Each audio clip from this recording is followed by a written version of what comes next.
Hey everybody, how you doing? Happy Monday. Ooh, I don't have my apron on.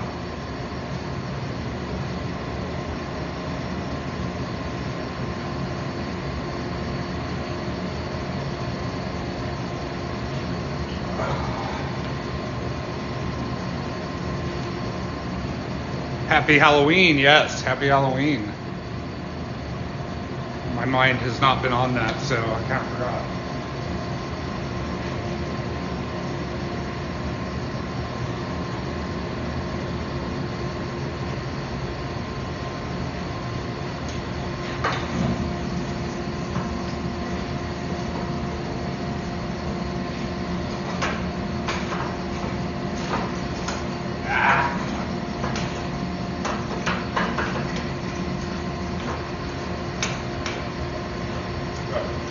Good enough. And actually,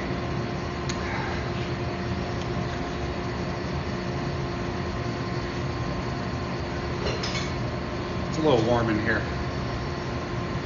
All right, so we've got the brass Damascus billet in there. This is attempt number 4. Now, I've done brass Damascus before. It's very temperamental, very hard to get right. And the failure rate's really high. So attempt number 4 really isn't a huge surprise. Technically, the first attempt worked. I just made the billet too thin.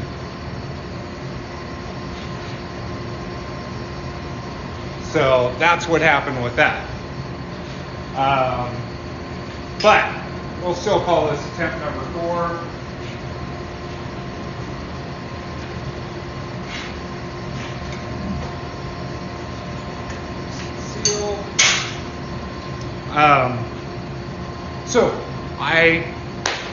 If you guys saw, I posted a video. I built a can for this billet. So that means less welding, less seams that could potentially fail.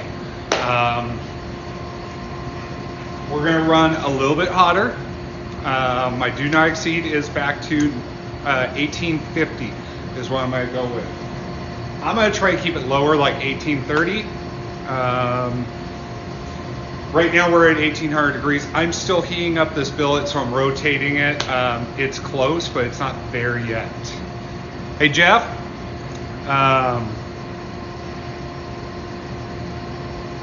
So yeah, we're just kind of in a holding pattern right now. I'm sorry. I did start this shortly after 9 to get this all heated up, but because of the size of this billet and the thickness of the canister, because the canister steel is pretty thick. I would have preferred something thinner.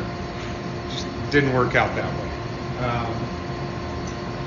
It's going to take a little extra time to heat up. So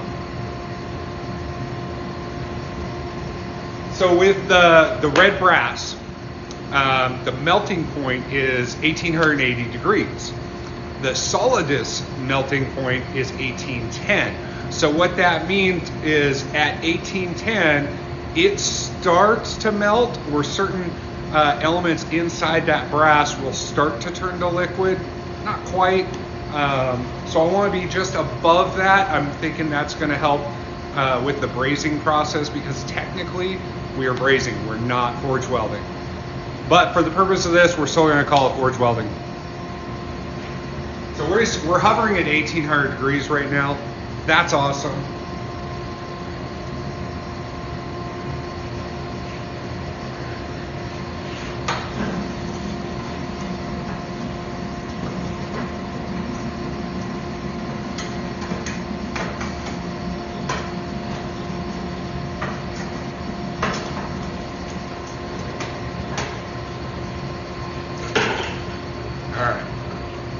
So yeah, all I'm doing is rotating that billet side to side, because the bottom is getting a cold spot. So we're just going to keep going back and forth until we eliminate that. I'm going to turn the heat up just a touch.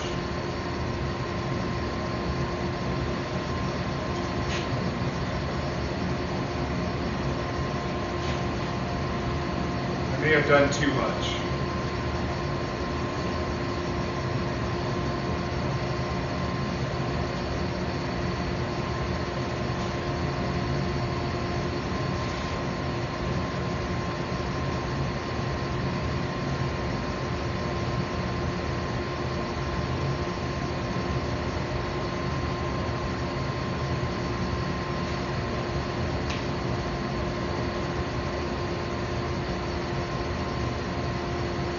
Okay.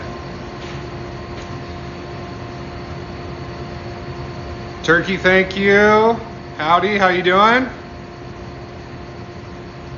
Hey Jeff, that's how I roll. I don't think very many people that are in a competition like I'm in right now would go to the 4th billet just for the jacket of their project. So this is going to be a San Mai, which means 3 layers. The outside layer is going to be this brass Damascus. The core is going to be 3,200 layer regular Damascus. I've got that billet put together. We're going to forge weld that up a little bit later. All right, so we're right at 1825. It's hovering in that area. I'm happy with that. So we just got to let it soak. Now, normally, I'd already have this going and we'd already be doing a press. I just misjudged how long it was going to take for the billet to heat up. So I apologize.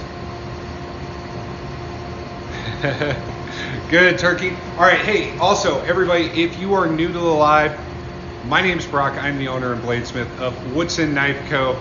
Make sure you hit the follow button and pound on that like button for me. The more times you do, the more likes I get on the stream, which means the more likely I am to show up on other people's For You page, which helps grow the stream and my page.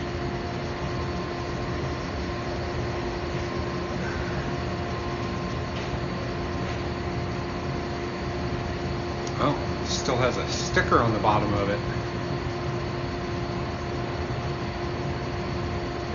I'll wait till I finish the coffee and then pull it off. Or not. There we go.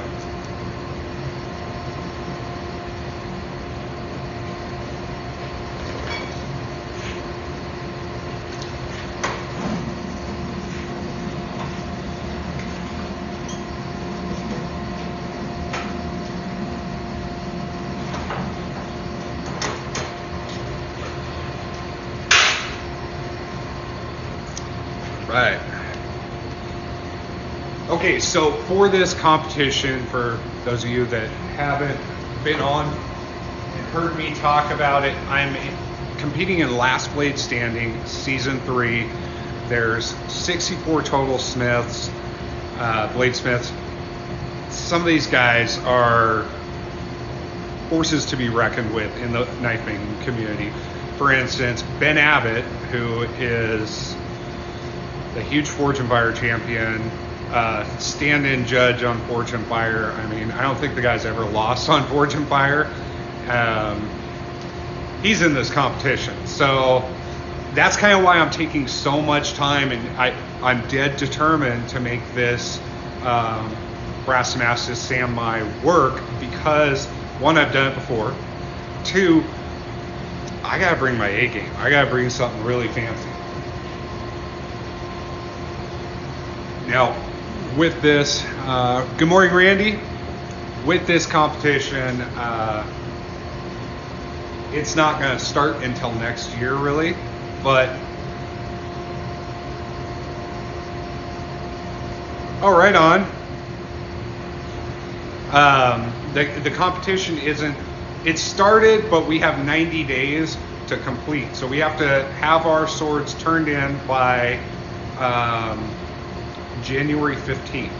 And then in February, they're going to start the testing and going through the brackets and working towards finding the winner.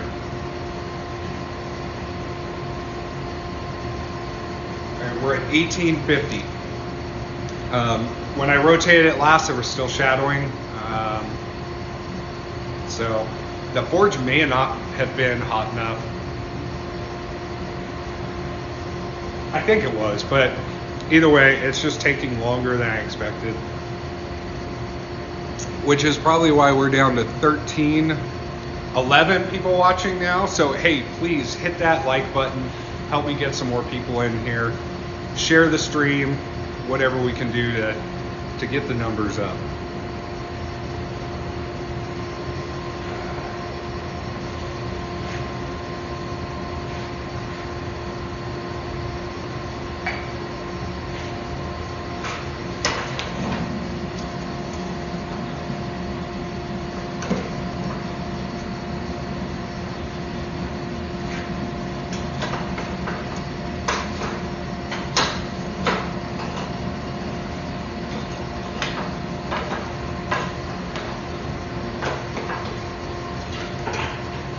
All right, we are super close. The shadowing's almost gone. Tapping is clapping. I like it. Yeah. So, and even if I put the camera in front of the forge, you guys aren't going to see that shadowing that I see. It just doesn't translate through the camera very well.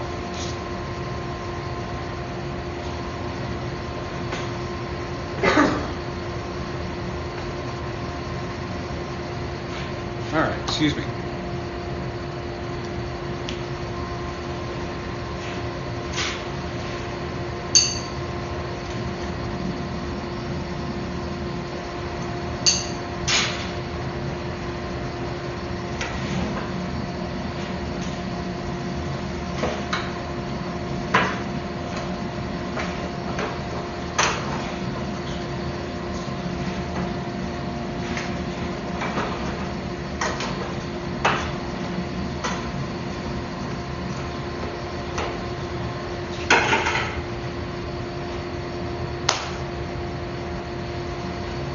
I gotta open my shop door a little bit more. It's hot here already.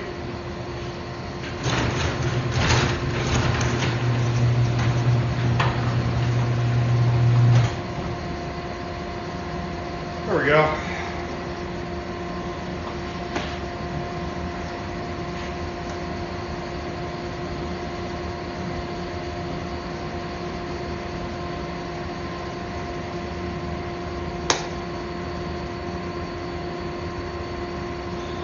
Hey Randy, so it really depends on two things: how busy I am and the time frame I think the build's gonna take.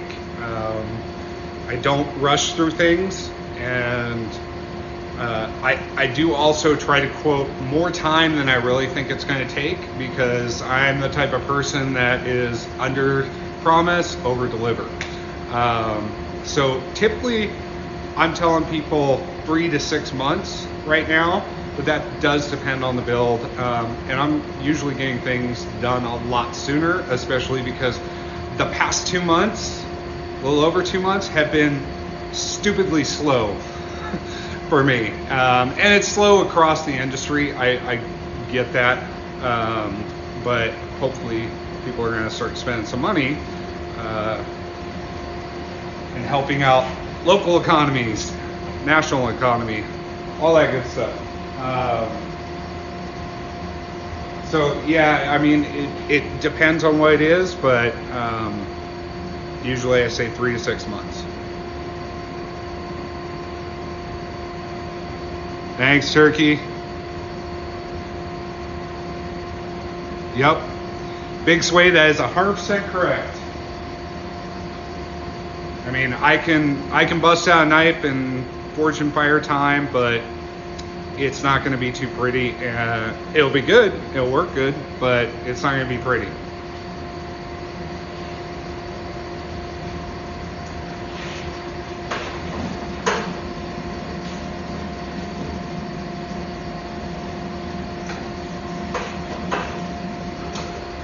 All right, we'll move you guys over and get ready for the initial press.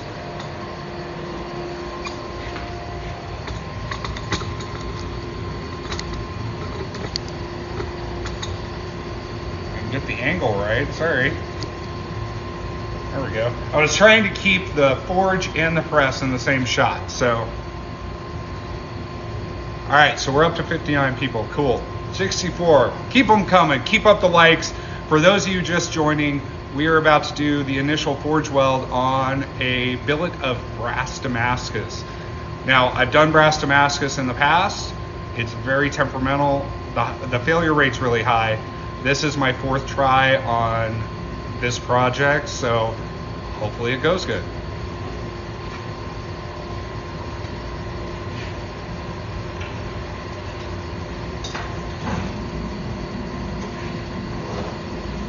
Excuse me, niche. There it is. Take it. So in that case, it was a customer calling, so I just had to answer. Tell me, hey, I'm gonna call you back later. So I apologize to all of you. I know that's inconvenient for the stream and everything, but sorry.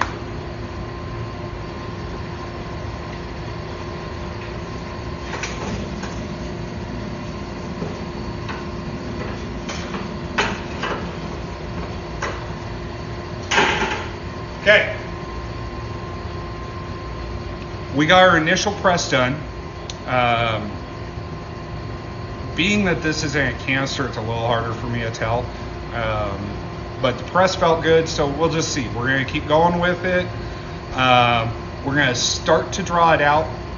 Once we get it drawn out a little bit, then I'm gonna remove the can and we're just gonna cut it off. When I made this billet, I stacked up my brass and the 1084 that I'm using, and wrapped it in a used piece of stainless foil. So kind of like really thick tin foil, but it's stainless steel.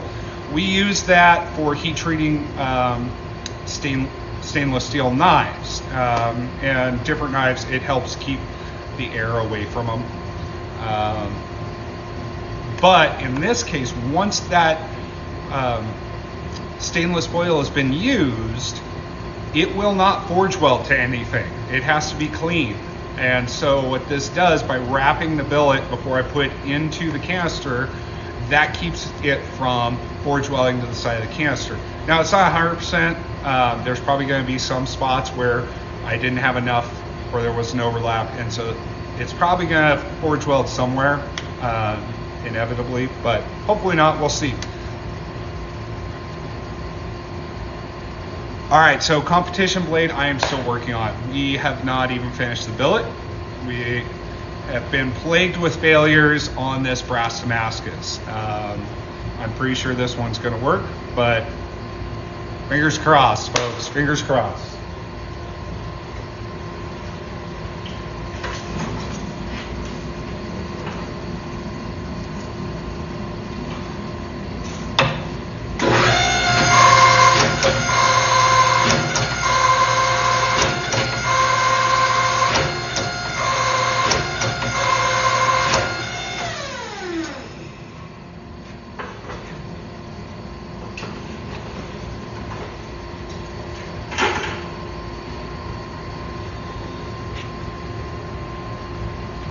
See, in that press, it didn't even feel like it moved at all. It felt really solid, so hopefully that's a good sign and not just having to do with the really thick can that I used for this. But we'll see. All right, hey everybody, please do me a favor, hit that like button. We're down to 14 people again. I'm sure me taking that phone call didn't hurt or didn't help. I apologize again. I hate having to do that, but when it comes to business, I gotta make sure I'm talking to my customers and keeping everybody happy. And I'm gonna go get another cup of coffee. I'll be right back.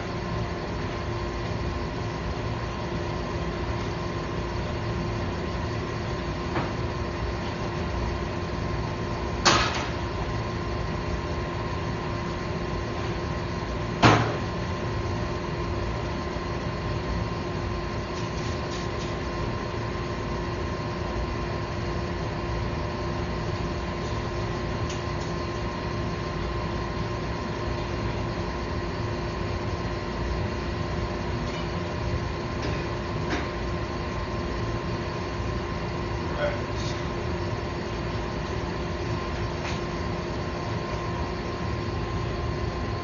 right, I'm back. Hot, hot, hot. You guys like my new coffee cup?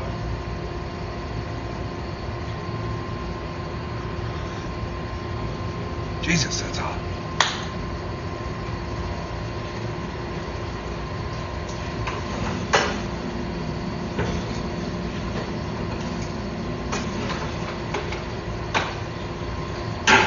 All right, so my plan is we're going to do one more press with the flattening dies. Then I'm going to switch to the combo dies. These guys right here. We're going to use this flat, and then we'll move over to the drawing side. That's the plan. We may cut the can off before we move to the drawing side of the combo dies, but I want to get a little bit of a length out of it.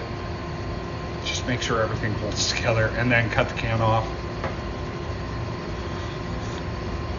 And once we get this drawn out, failed or not, I'm also going to start on the Damascus billet, that 3,200 layer Damascus billet. So the way that happened is I had made a 200 layer billet for this project. Had an issue, was able to save the core from that issue, and that was at 400 layers. So I cut that up, and then I took the rest of the billet that was 200, cut that up, stacked it all together, and we were at a total of 3,200 layers. So that's pretty cool. Really high layer count, way higher than I like to go, but why not? I honestly prefer to be around 300 layers because you can see the pattern a little better, or a lot better actually.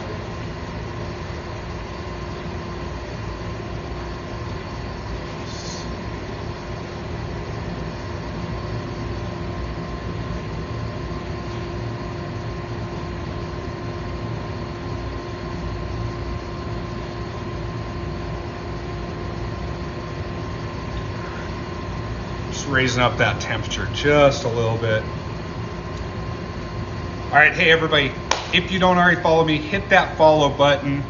Right now we're working on the brass Damascus for my last blade standing season 3 competition sword.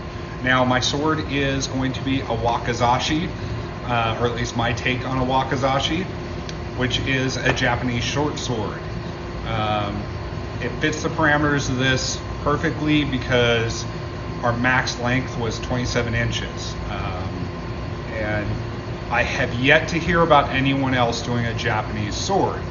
Hopefully that sets me apart in this competition, because it's going to be a pretty stiff competition for sure. Well, hopefully not so when we get to the flex test, because we have a 30-degree bend test. All right.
Okay, so again, that felt pretty good. It's super hard to tell, especially it being a canister.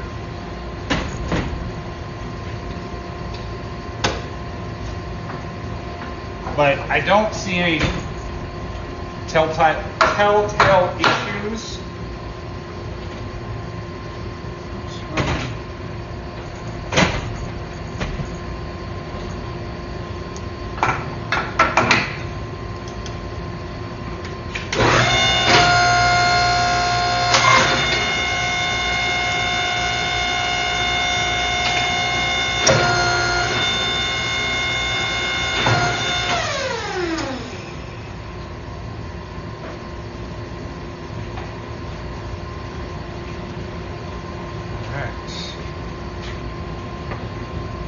Anybody else watch Supernatural?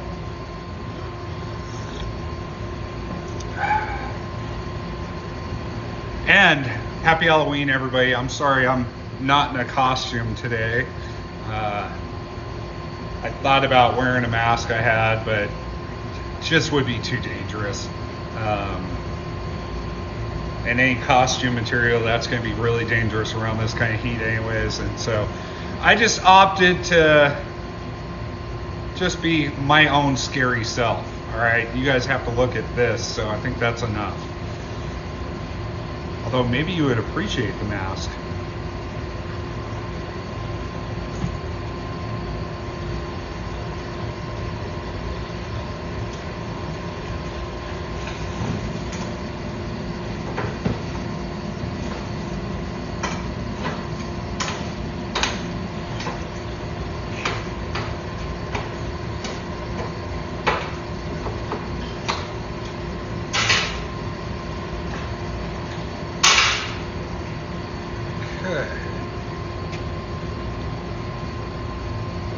Blade Master. I don't know about Blade Master, but I'm a bladesmith. It's my full-time job. No quarter. Right on. Yeah, we're just waiting for that billet to get back up to temperature. I'm trying to make sure my soak times are long enough that that heat has time to penetrate all the way to the core of this billet. That way we don't have any issues. Oh, no worries, man. I knew what you meant. And Blade Master, that's fine. You can call me that. I don't care. Hey, I've been called worse.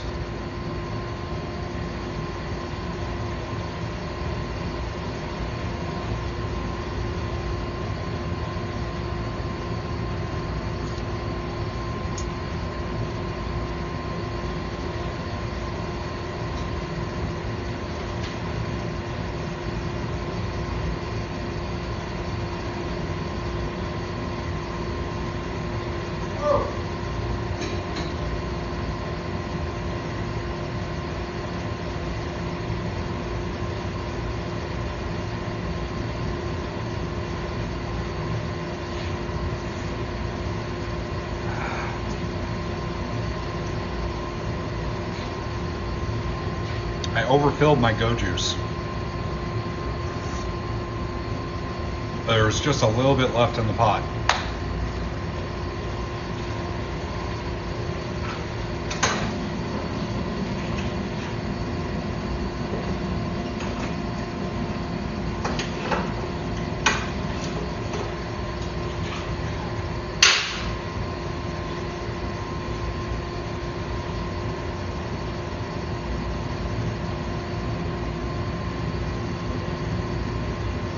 All right, turn the gas up just a little bit, probably too much, so I'll probably have to turn it down here shortly. Oh yeah, I've got till the beginning of January to get this blade in the mail, so. Yep, too hot.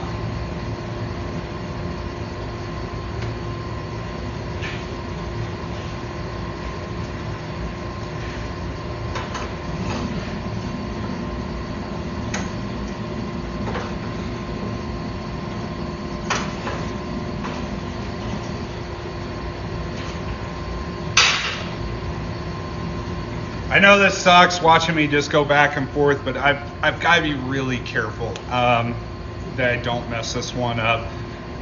There has been times in the past because I'm on my live and I have this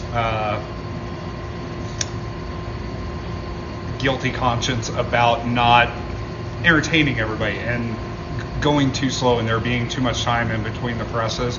I know it's a really bad way to look at. It's just like that thing in the back of my mind going, you're going to lose people. They're not going to want to watch you just stand there, and that's fine. If people don't want to, that's fine. I understand this isn't the most entertaining, at least not yet.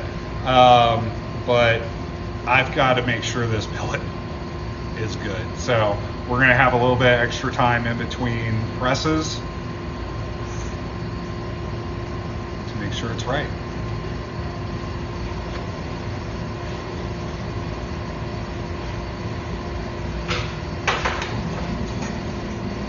All right, here we go.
All right, what do you folks think? You think that's forge welded? Or, I'm sorry, brazed?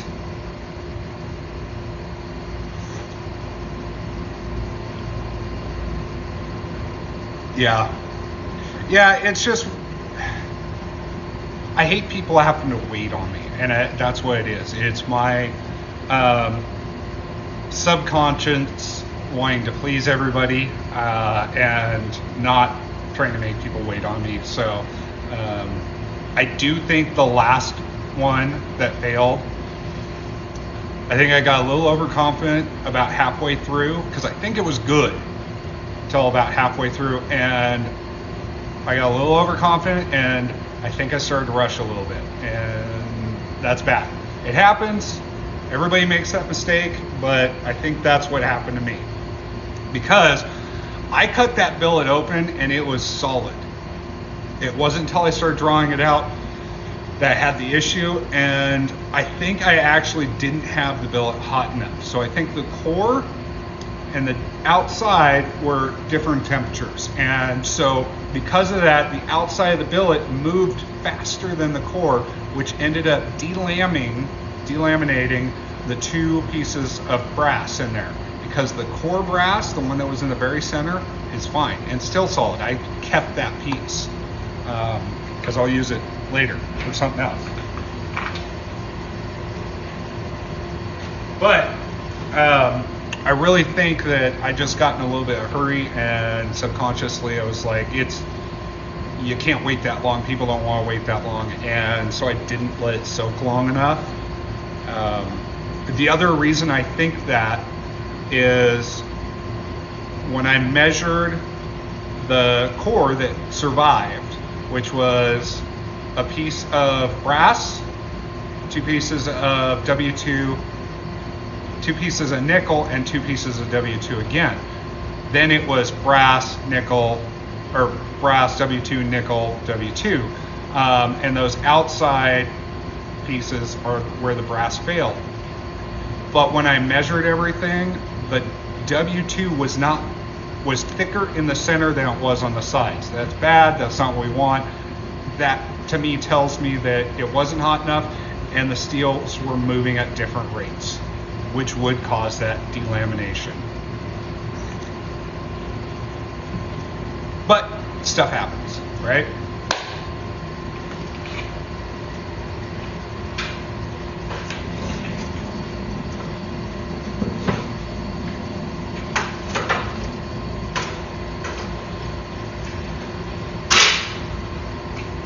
In this kind of thing, and being an artist and stuff like that, when you have a mess up, you either can fix it or just move on. You know, make a mental note about what you messed up and go on. If you sit and fret about it, get pissed off, throw things, break things, all that stuff that I've seen people do, it doesn't help. You're not going to grow as a maker or as a person, and just you're not going to learn as much from worrying about it or getting too upset. So learn from the mistake, move on.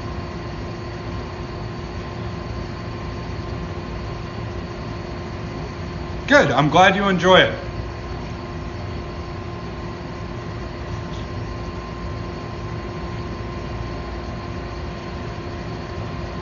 Now we're hovering at 1803. I'm going to adjust the air a little bit, see if we can get that temperature up.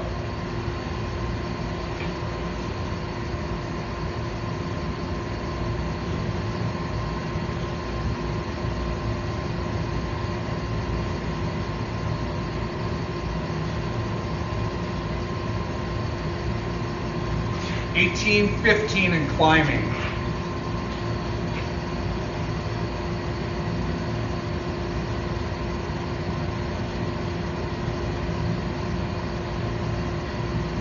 $18.20, so I'm gonna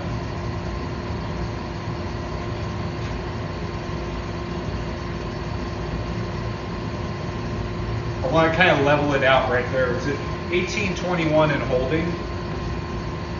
I'm good with anything from 18.20 to 18.30. I think that'll be fine. Hey, we are already at 7,200 likes. That is awesome, everybody. Keep it up. Keep them coming. Let's see if we can hit 20,000 today. Okay. I gotta go get rid of some coffee. I'll be right back as I drink more.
While we wait for that to get back up to temperature, I was going to show you guys this kitchen knife I'm working on.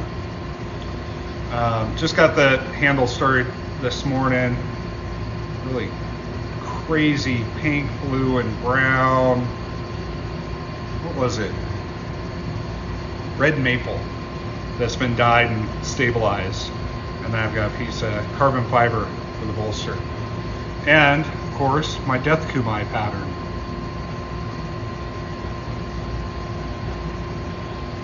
Stoked to get this one done. So this one's actually going to a friend of mine who does like a food blog and stuff like that, and he's going to get back into doing food videos and cooking videos. So I wanted him to use one of mine.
Another round done.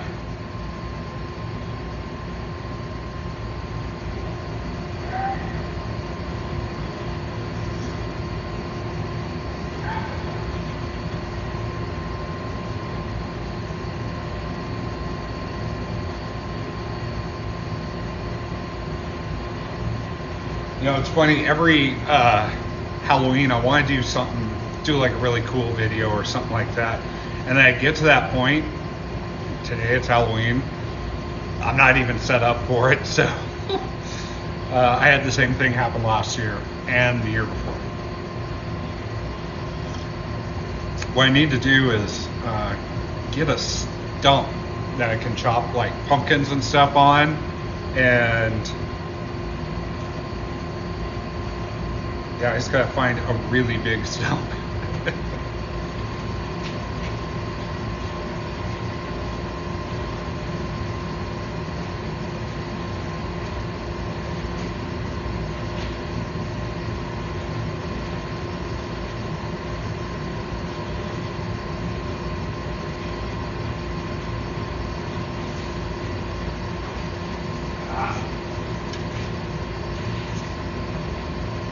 I have something else I can show you guys that I'm working on. So I'm doing 3 of these. So this is like a kitchen utility knife slash paring knife. So I'm doing 3 of these, and I'm going to do a knife drop with these here soon. Now I have 3 knives that are coming up in a knife drop here real soon, 2 Bowies and a Hunter. So if you guys are interested in any of those, make sure you follow, make sure you sign up for emails on my website so you can get notified when that goes live. Hopefully they're going to go quick. But like I said, I got 3 of these, real nice, different kinds of wood, but really high-end wood. So for the handles, so they're going to look really nice. Which billet are you talking about? As far as you asked, how many layers in the billet? The billet I'm working on is 9 layers of brass, 10 layers of 1084.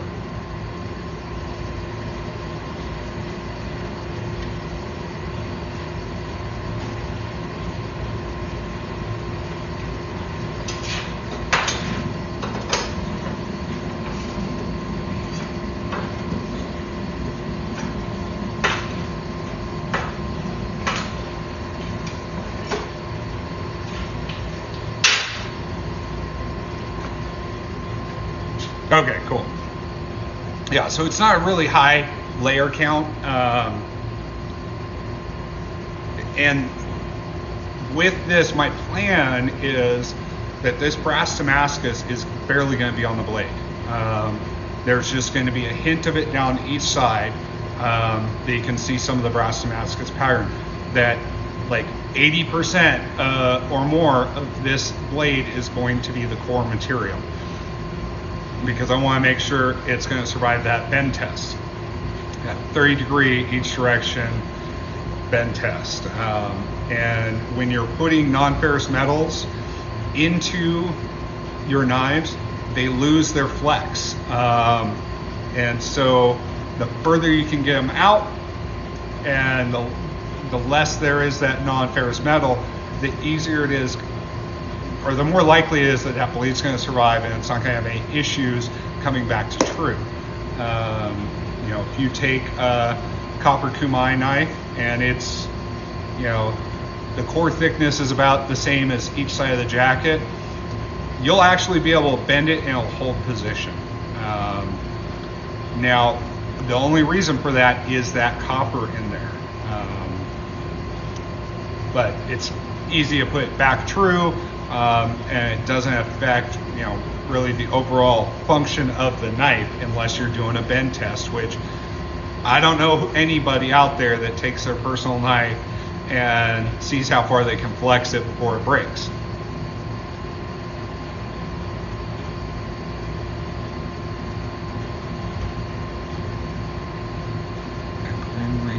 Yeah,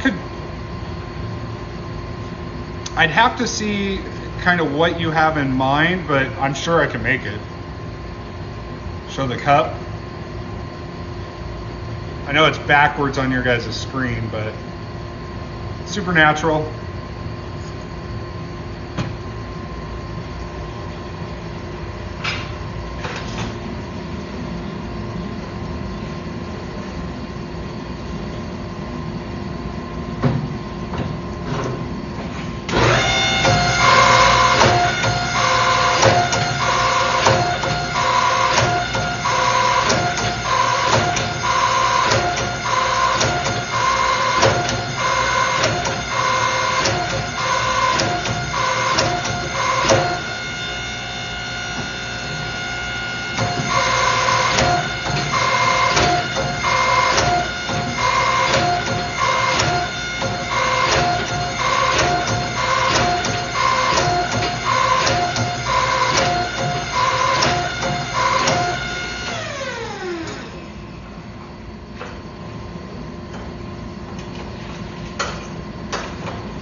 Yeah, I knew what you meant.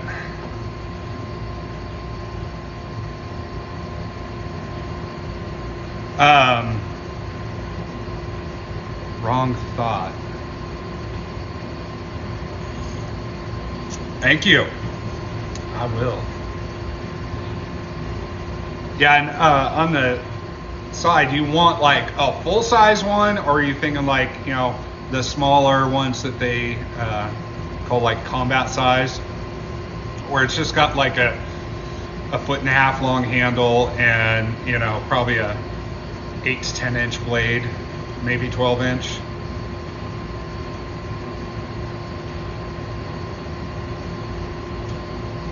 So I just know those are popular right now.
All right, we're up to 8,000 likes. Let's see if we can, I want to get to 20. And I know it's doable because we've done it a few times before. So keep hitting that like button. Let's see if we can get to 20,000 likes. And hopefully that'll bring in some more people as well. Also, sharing, comments help. Just like on videos, when you see a video the maker posts, try to always put a comment in there, even if it's just a smiley face, because the algorithm sees that and puts it out to more people. And if you watch the whole video all the way through. If you just watch like half of it, it thinks you don't like it, and so it will not show it to as many people. James, how you doing? Good to see you.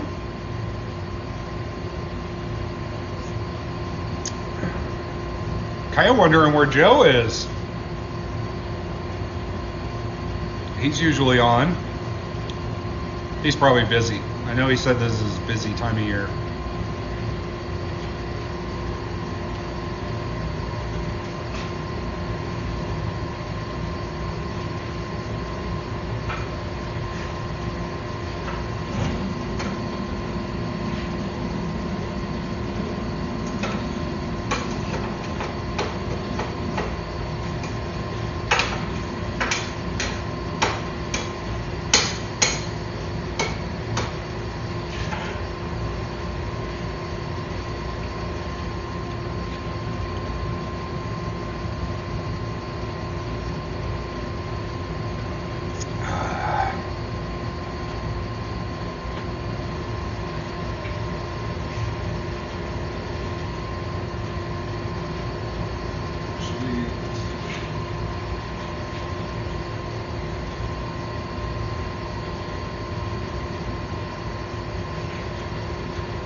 1836 degrees, holding steady.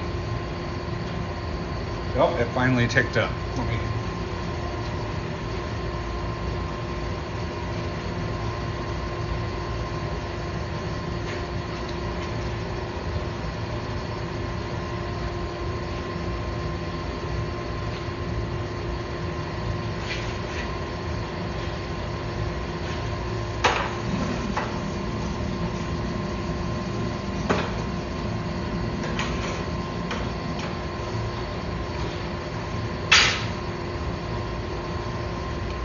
Got to make sure it has enough time to heat all the way through to that core. That soak time is imperative.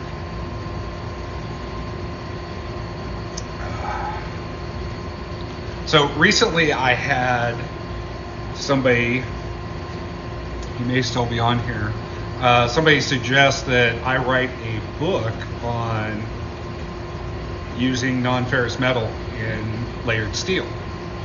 Like kumai, like my death kumai, that kind of thing. And I think I'm going to try to go forward with it. My wife has a suggestion that I find somebody that has a degree in metallurgy to help. Not quite sure how that'll work, but we'll see.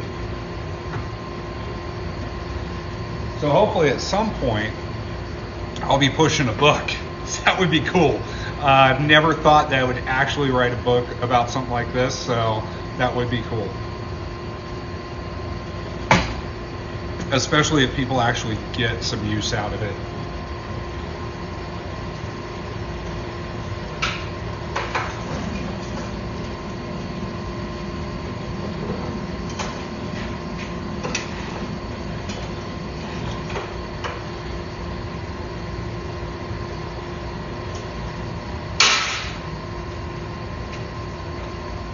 A little bit longer, and then we're gonna another 20 seconds or something like that. So I'm gonna do it on the flat side of my combos here of this round, and then we're gonna and then we're gonna switch to the drawing side. And now we're not going to be able to see if the billet's holding together until I crack it open. Fingers crossed, that's all I can say. Now I do have more red brass, enough to do at least one more billet, and I can order more if needed. So, man, I don't want to have to do that.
Okay, now we're going to switch over to the drawing side of these combo dies, get a little length out of it, and cut it open. I think we'll do one run through on the drawing dies and then cut it open. So I'm nervous and curious to see if it's good. If it fails, I'm gonna be so annoyed. But if it fails, I'm gonna crank up the forge, bust out that 3200 layer Damascus billet, get it ready, and then start building another brass Damascus billet, because like I've been saying, I am damn determined to make this work. The whole look I'm going for depends on this brass Damascus working. Hey everybody, we just hit 10,000 likes. That is awesome. I appreciate it. I appreciate all of you. Keep them up, keep them coming. That's awesome.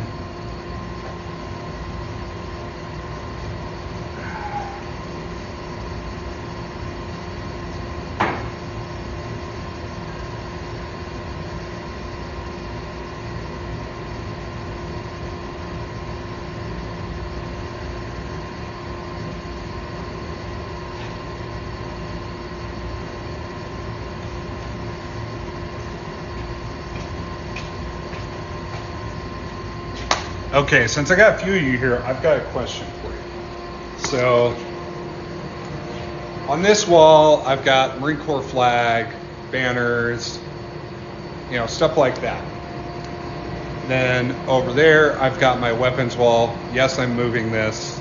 I don't like where it's at. I mean, I like where it's at, but it looks funny in the shop.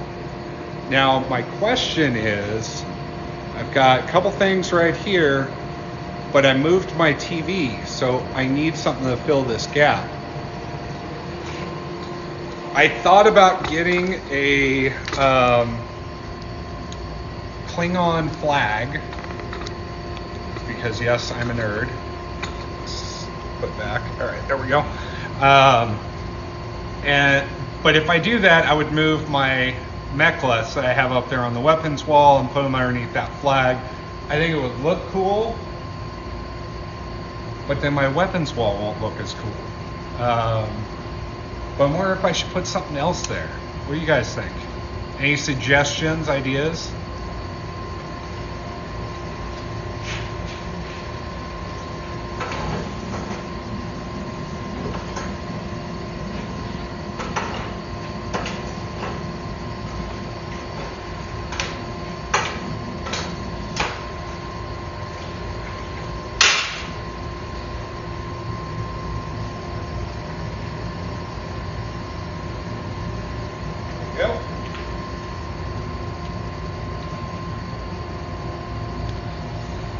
This next year, I'm going to be doing quite a bit of changing in the shop.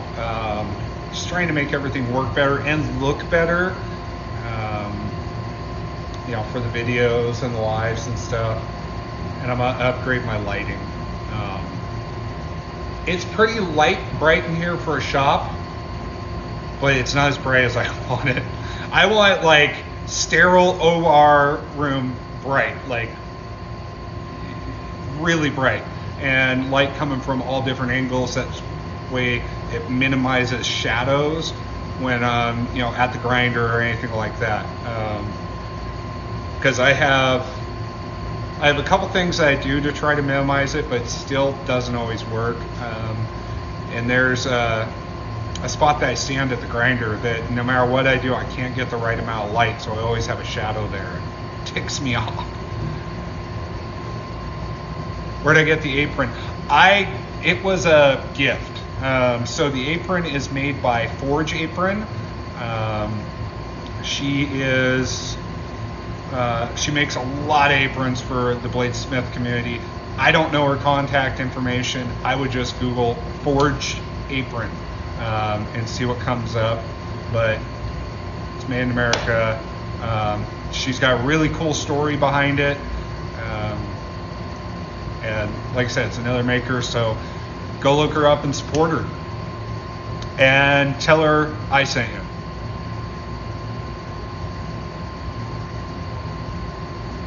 Right on, man.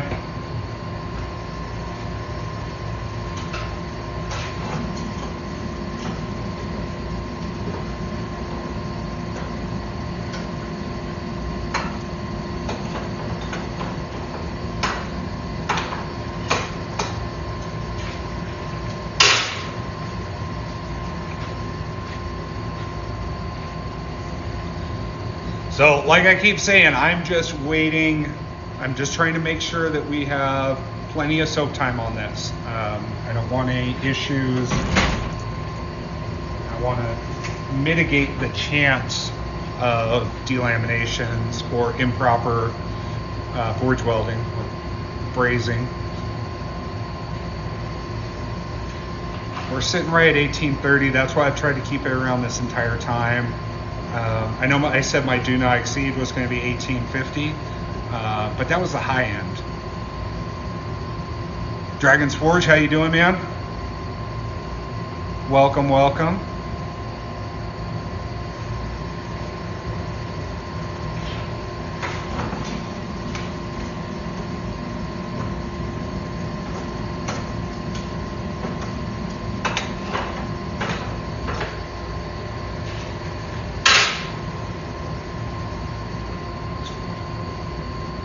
All right, so for those of you just joining, I'm still working on that brass Damascus billet. This is the billet I built Friday. It's a canister. Hopefully it works. By doing the canister, I've lessened the amount of welding I'm doing. There's less seams because what I usually do, I stack my billet up and I put strips of 1018 mild steel around it. But by doing this, I think I was able to seal up the billet a little bit better. I put a couple pieces of paper towel in there. What that's going to do is it's going to burn off, eat up any oxygen that's in there, because oxygen is the enemy of welding. It's going to eat up any oxygen that's in there and then just turn to carbon, which is fine for the billet anyways. Whew. There's a temperature jump. All right.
Okay.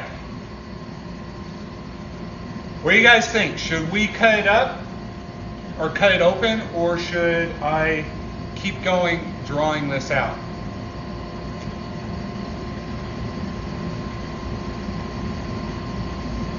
I mean, it's looking good, but there's no way to tell until we open it up.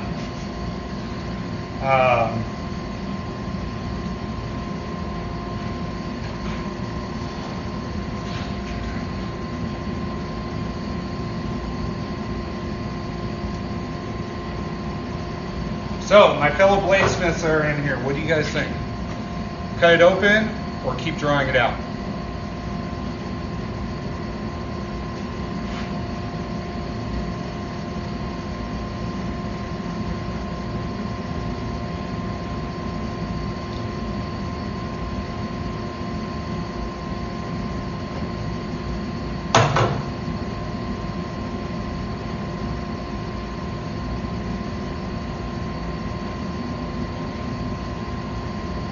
Well, I was hoping somebody'd answer, but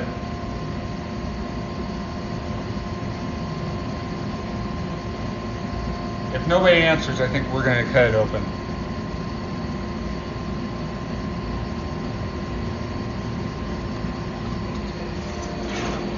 All right. Woo, that's heavy.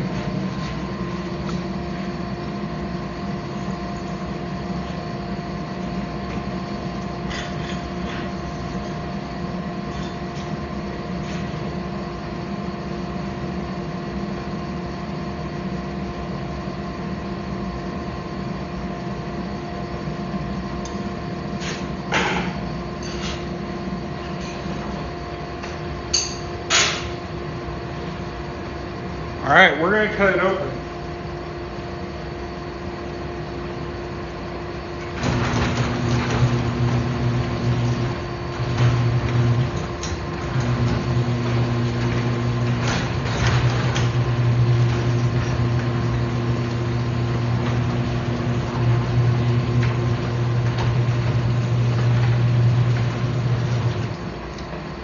Okay. Still no opinions? Come on.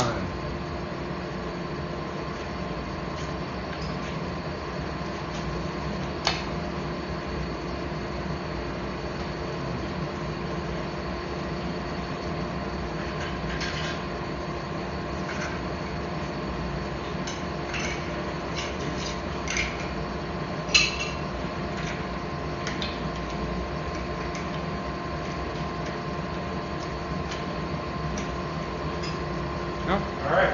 Well, wish me luck.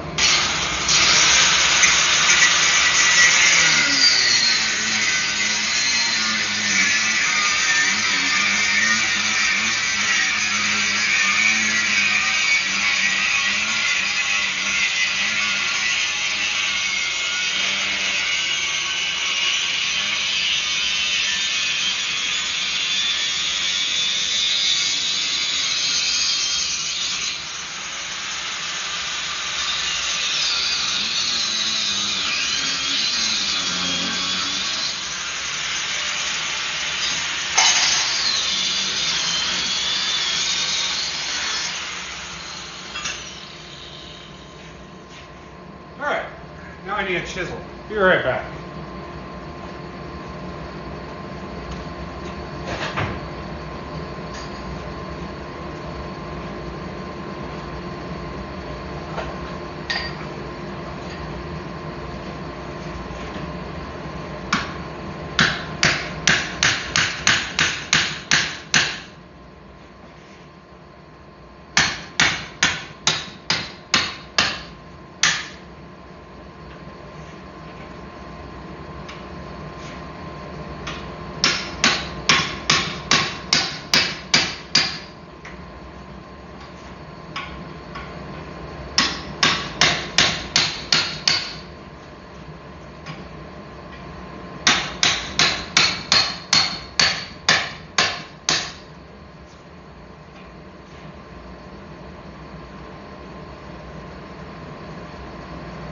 I mean, so far it looks pretty good.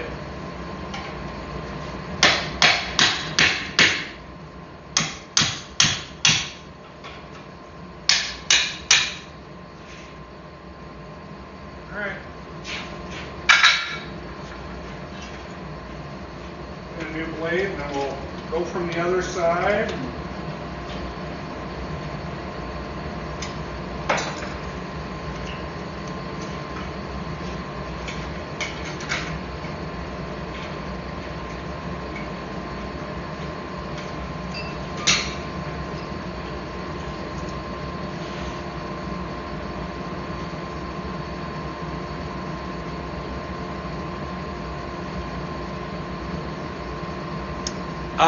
What do you mean about how I made the knife? I guess I'm a little confused because you were asking if I could make a sai and a knife.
sure this is still glowing hot.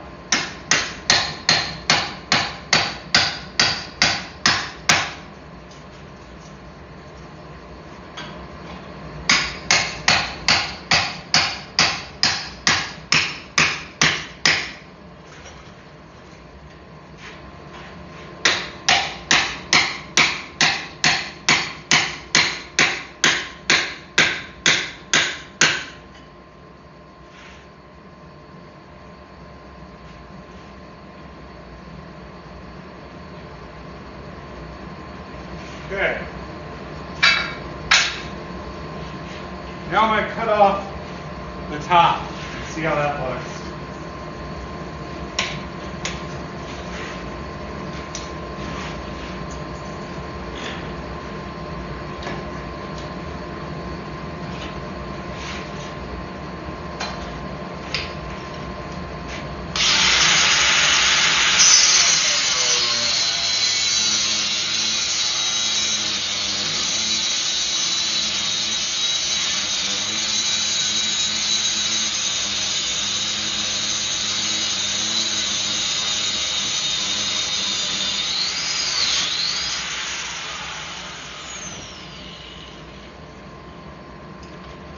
Hot, hot, hot.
Cool.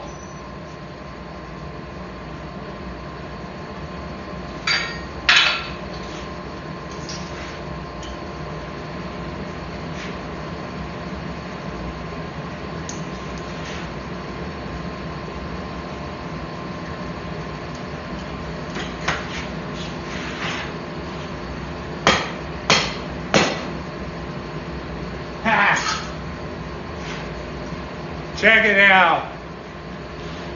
That's how canister is supposed to work.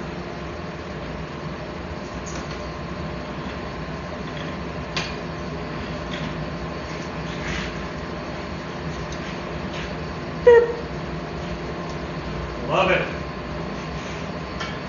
There.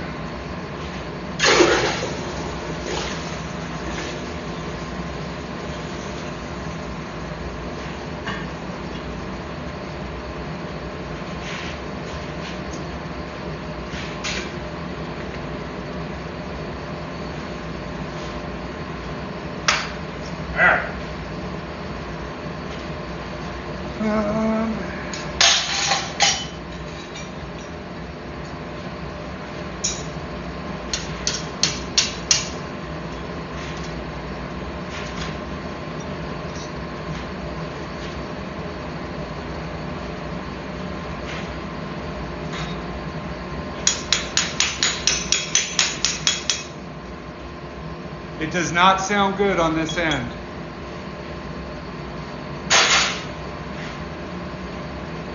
Huh. All right.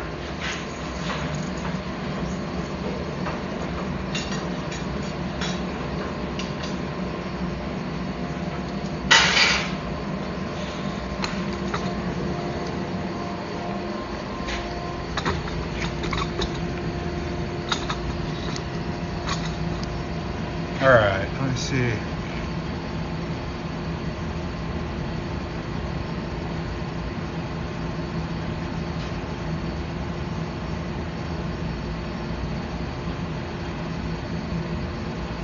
Okay, so that cooking knife, the chef's knife I showed off earlier, that pattern I call Death Kumai.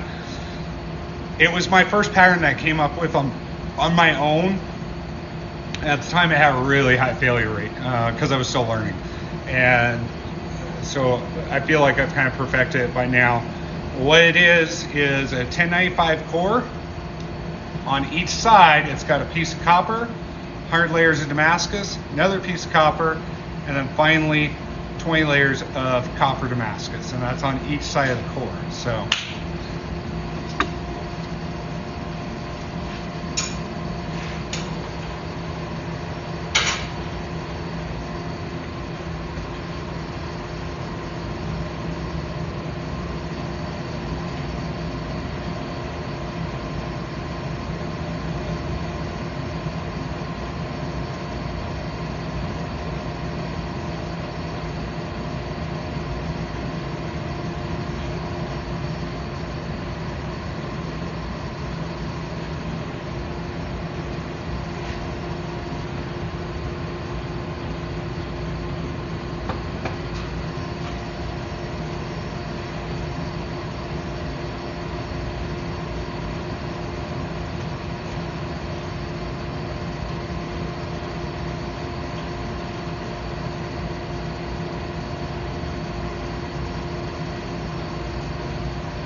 Alright, so I grabbed the knife again.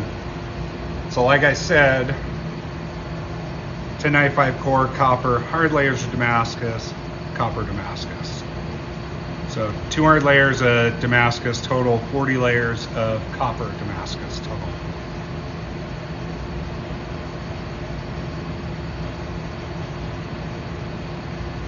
Yeah, I agree. That's a good idea. I like it.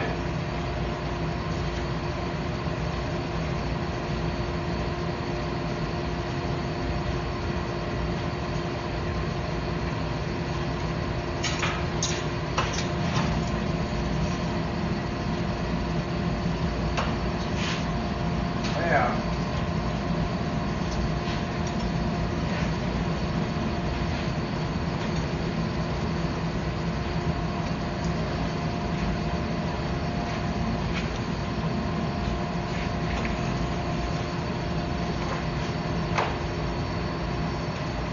Okay, so we had one outside layer not hold. It didn't forge well to the copper at all.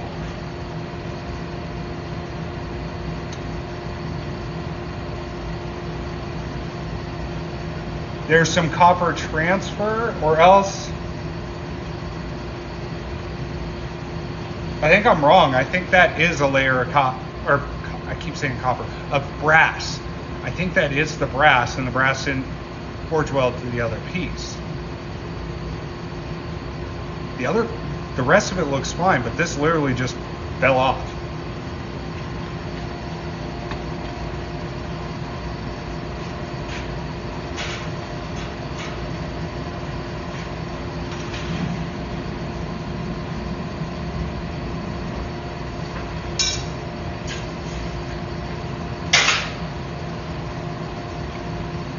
Fun. All right, well. So make that 8 layers of red brass and 9 layers of 10A4. The rest of it looks fine, but we'll see. I am going to do one thing. If I have an end that starts to delam, I'm just hacking it off. And hoping I have enough. I don't know. It's frustrating, especially when you're not 100% sure why it's happening. Why that one piece didn't braze. It's brazing. But it brazed to the 10A4 on the outside, just not to the other one. So was it a cleaning issue? Because I wiped everything down with acetone. In fact, I soaked it in acetone, took it out, had rubber gloves on, wiped it off with a paper towel, and put it together. So I don't think I got any fingerprints or any oils or anything like that on there.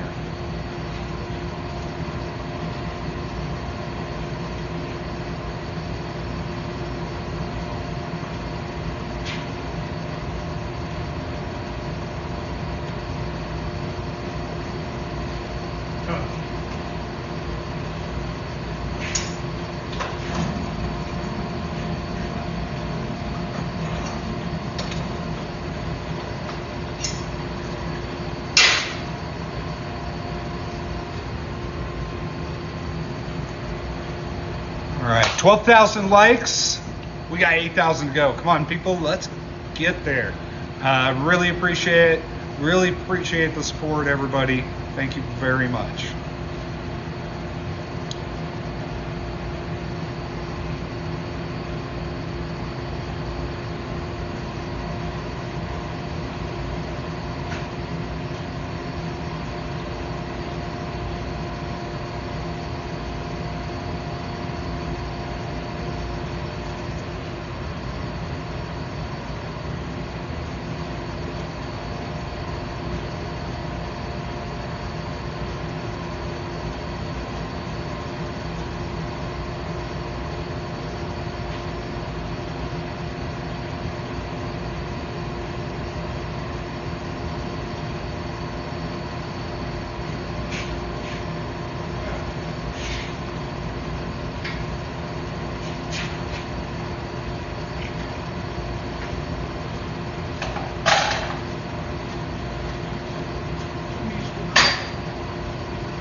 All right, we're down to 5 people.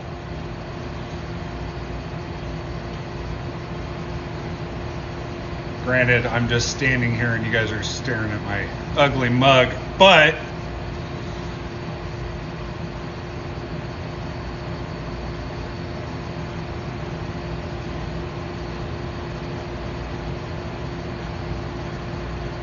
I guess what I could do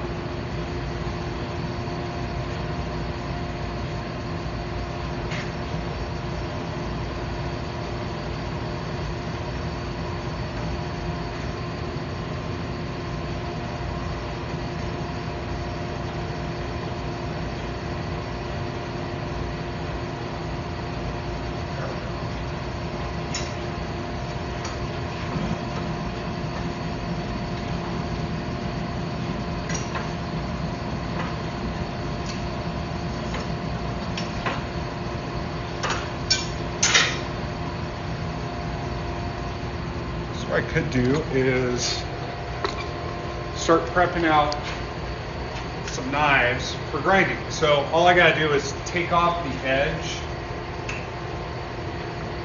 So I've got a used belt, and I just want to take off the 90-degree angle on the edge of the blade. That way it's not so hard when I go to the fresh belt and doesn't rip off all the abrasive, because that does happen. It doesn't rip off all the abrasive, but it takes a lot off.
Just something to help me out in the future.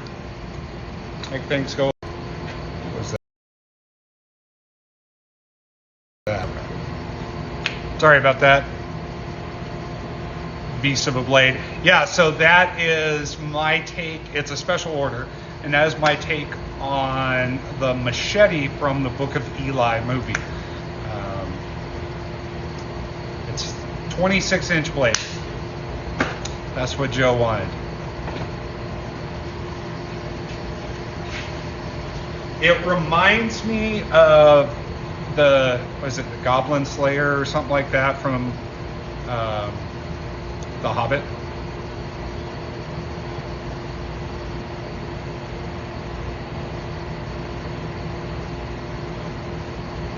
Yeah, and this one, so that blade is stock removal.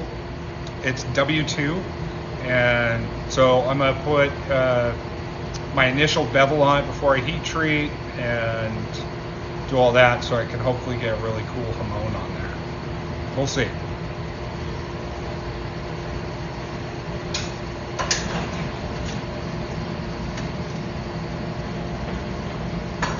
Almost.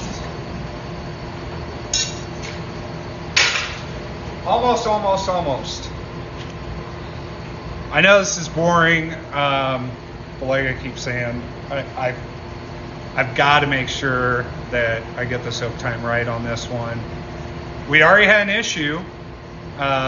Thankfully, it wasn't a big issue. It was just one piece of 1084 and a piece of brass that just did not adhere and fell off. I mean, literally, I had the billet like this and it was on the bottom. When I turned it over, it just fell off. So it's kind of funny.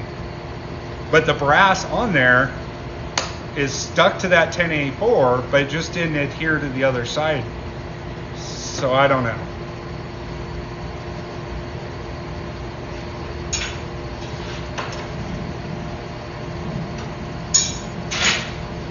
Okay, here we go.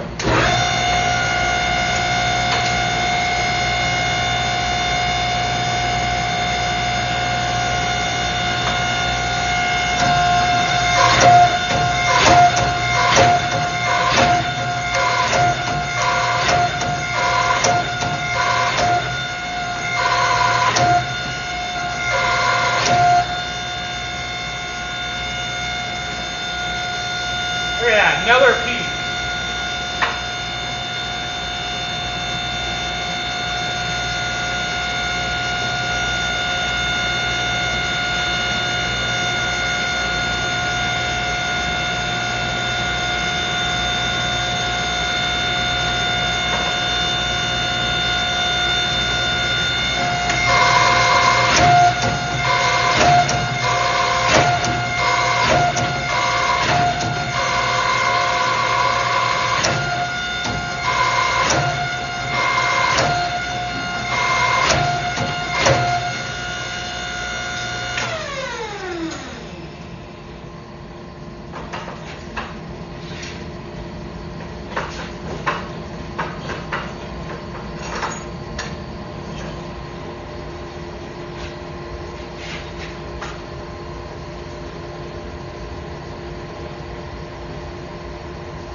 That's so weird. So that makes two pieces of 1084 with brass adhered to them, brazed to them, solid, but it didn't braze to the other side. Why? Why would that happen?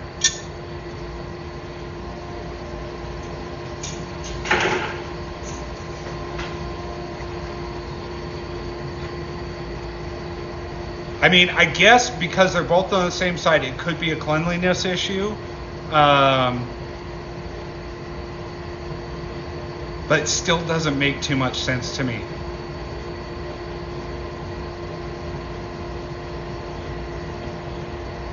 So, and they're stacked up like this, right?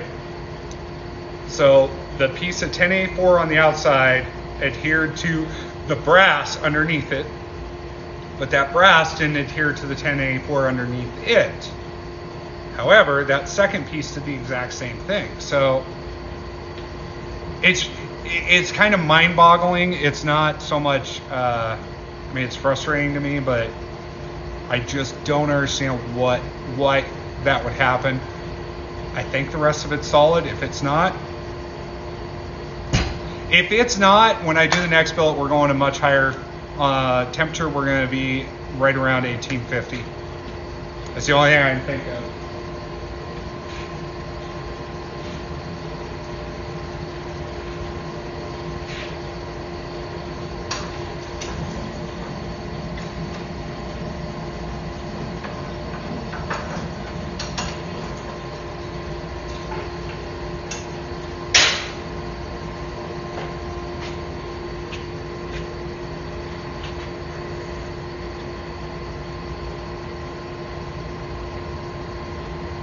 Yeah, that's the only thing I can think of that would happen, that would cause that there was some sort of contaminant on the face of those pieces of brass, preventing it to forge well to the 1084.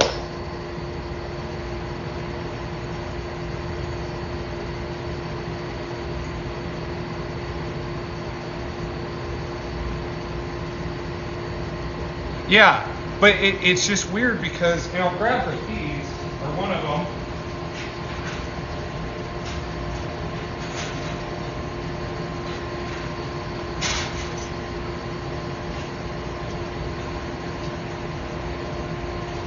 So there's your 1084, there's the brass, and it's on there.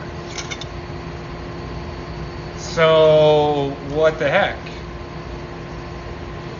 And I can see where it started to try to braze right there.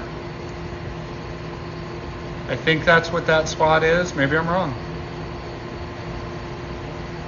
But it's super weird. I'll show you guys the other piece too. It looks a little different.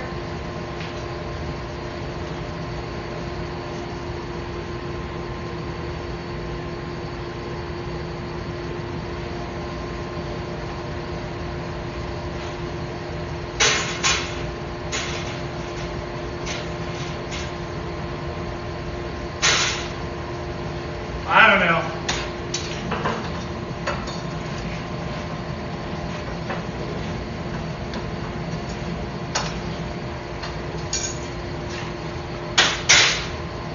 The only thing I can think of is it wasn't hot enough to braze. But if that's the case, then why did it braze to one side and not the other?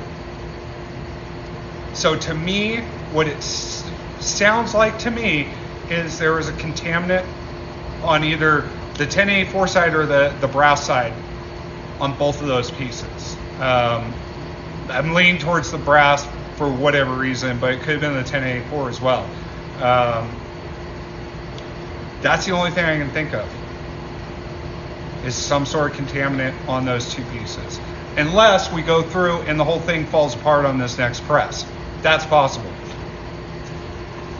Man, I hope not.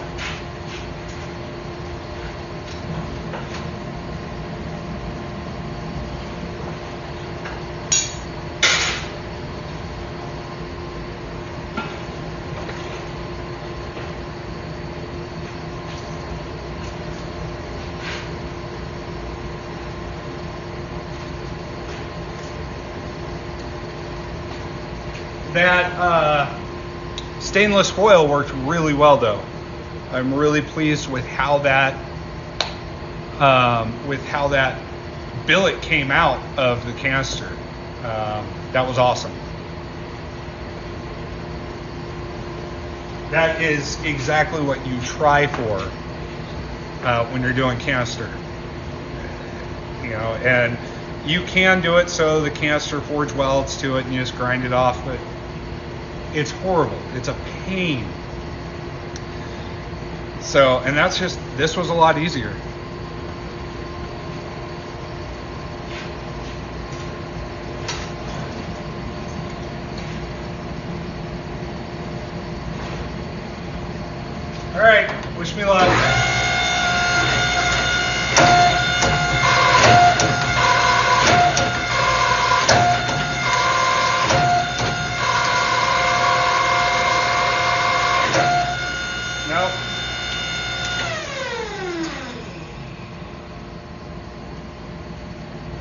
I think both ends are coming off.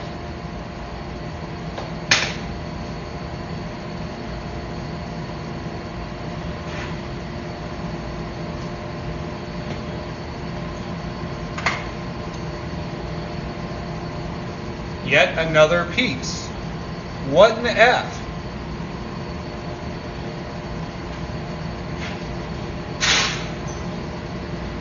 And I'm pretty sure this other side's not happy either, but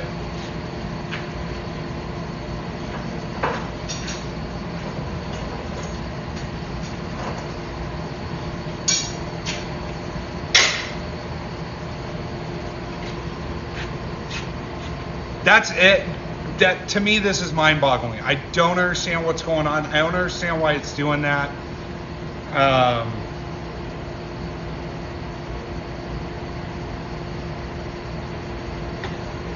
Check one thing.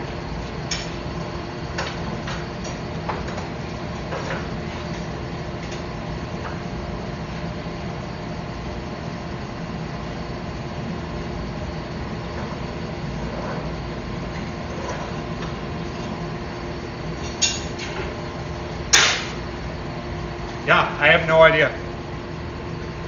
I don't know why that's happening.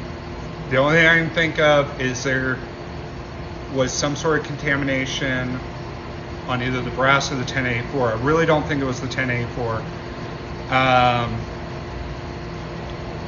I'm wondering if I didn't sand the brass enough. So what I did this time is I actually took a palm sander with 100 grit. I probably should have used the 60 grit. Taking a little bit more material off, maybe. I don't know. But using the palm sander worked really well. But I'm pretty sure I've got another piece that's about to fall off. Now, if it does and the rest is fine, that's still enough brass Damascus for me to make this work.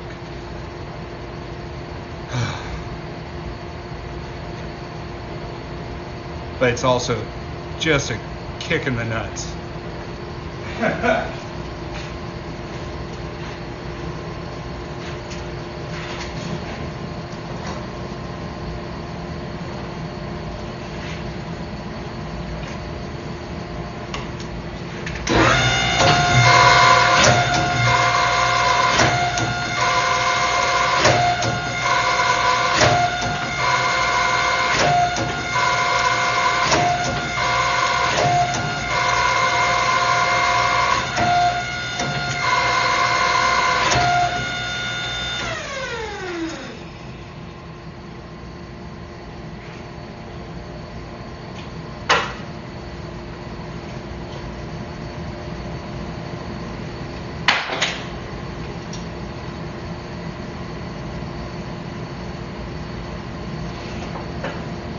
That other piece isn't really on there too well, but it also doesn't want to come off.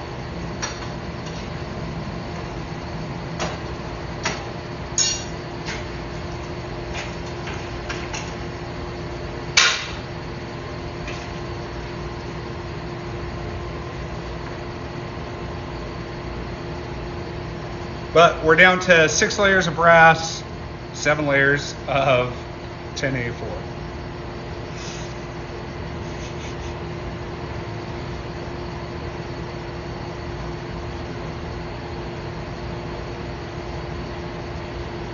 And like I said, if this fails and doesn't work, and I'm pretty sure another piece is going to fall off because it's a different color than the other part of the billet, and maybe it comes off and that's it, and we're done, and the rest works. But if I go through all of it and it all fails, I might just build another billet and I guess be even more careful about cleaning them.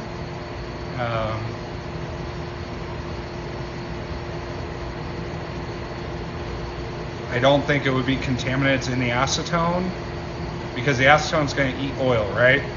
Because I keep my acetone for these in a bucket, and so I put all my pieces in the bucket. You know, it's got stuff in the bottom of it, but it looks really clear, so I don't think the acetone's contaminated so much, but maybe it is. I just don't think acetone would contaminate like that. But maybe I'm wrong. I don't know.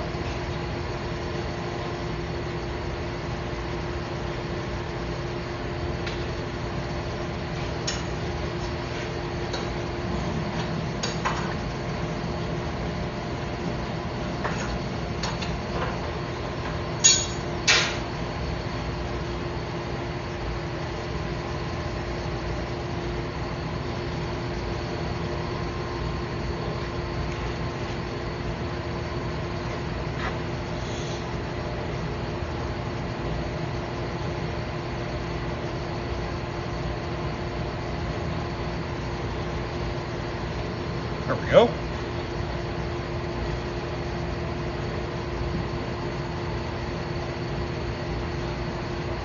Do you guys have any theories what's going on? I really don't think it's temperature. I could be wrong, but I don't think it is.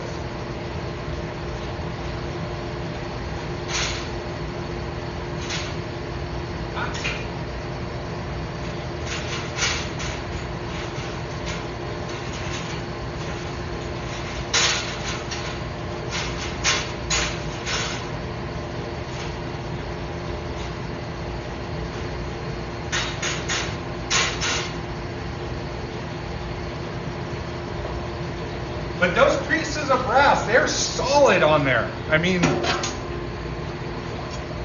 they're not coming off on those individual pieces of 1084. So why wouldn't it? It's got to be a cleanliness issue. It's not oxygen, because then it wouldn't forge weld to the other side. It's not temperature, because then it wouldn't forge weld to the other side. It's got to be a contaminant. I'm wondering if the acetone I'm using is contaminated.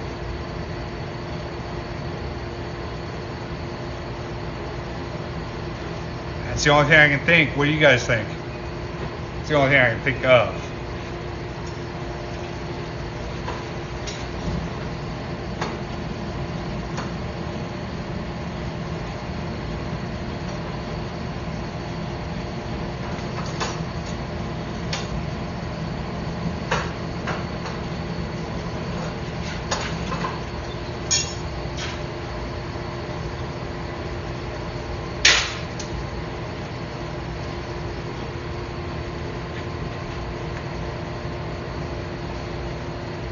So maybe my idea of being super smart and keeping my acetone in a bucket and reusing it isn't the best idea.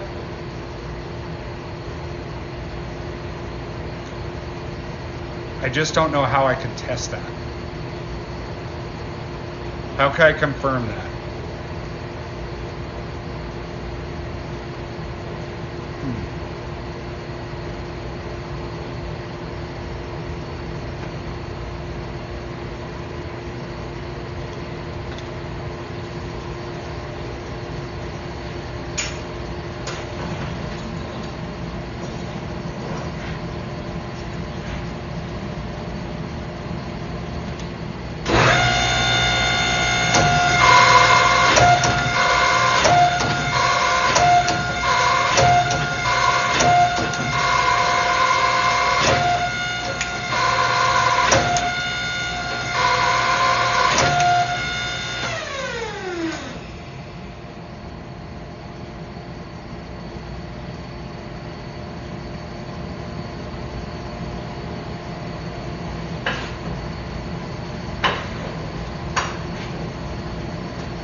Nobody's got any ideas for me?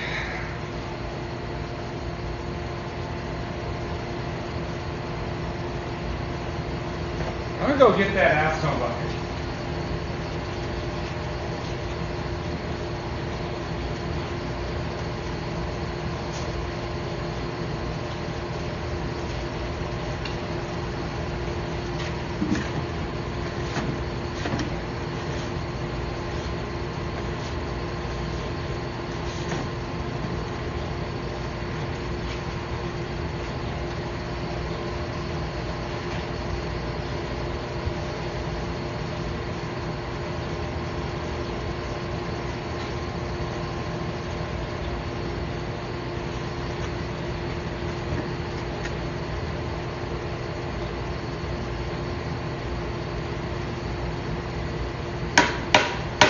That's the only thing I can think of that would cause this is contamination. So we're going to toss the acetone.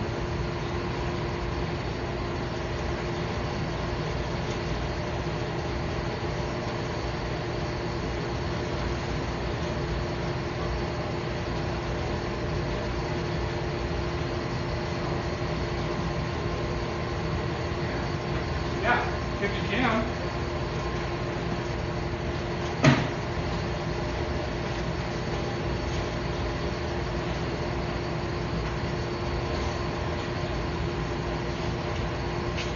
If that was it all along, I'm going to be so ticked off.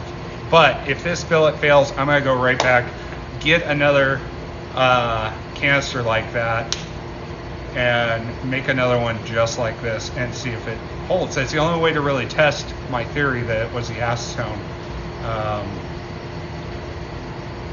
But I don't understand how it could be anything other than contamination at this point.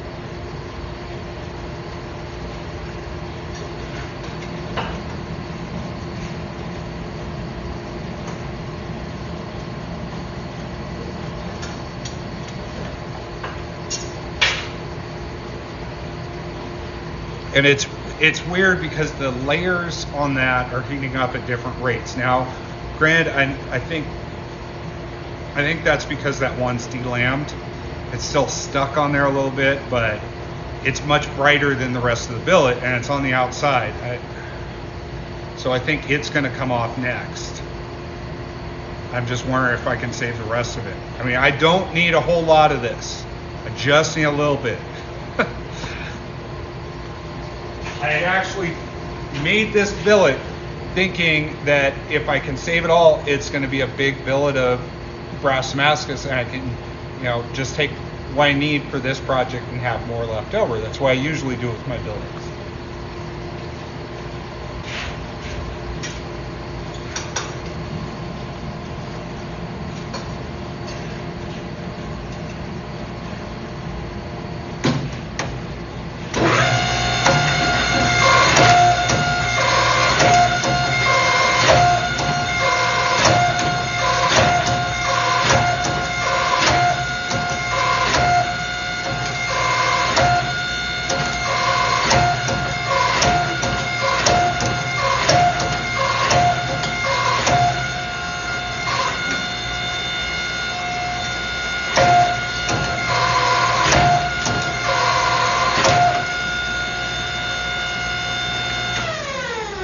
Okay.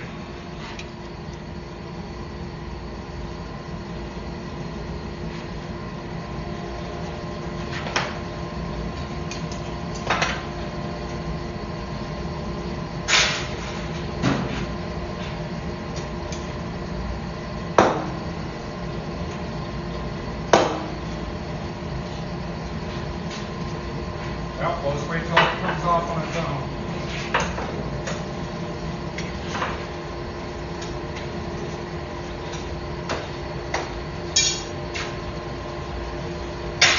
I'm going to be so ticked if that's what it is, because what I'm noticing is it's the exact same side for all of them. The exact same side that's failing, but the opposite side. Now the recent one failed, I think, on both sides.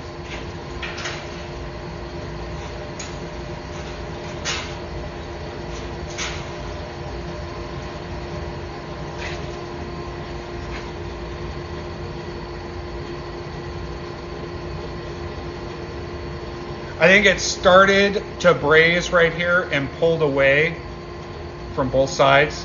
That's why that happened, because the rest of it looks really solid. Good.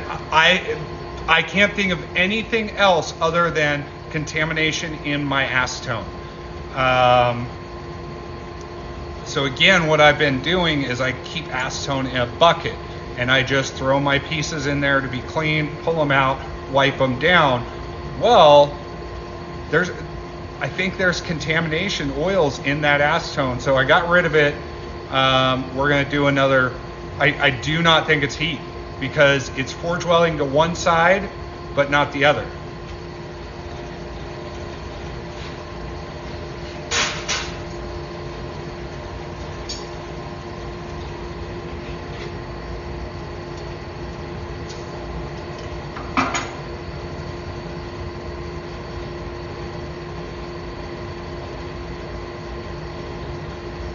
So yeah, and what I used to do was I have these little squirt bottles that I fill with acetone, and I used to just squirt every piece down both sides and wipe them off with a paper towel and be done. But then I thought, well, if I put the acetone in a bucket, then I can reuse that acetone. I'm not wasting as much. And I never thought about acetone getting contaminated. And I still don't know if that's a thing, but that's the only thing I can think of that would cause this issue.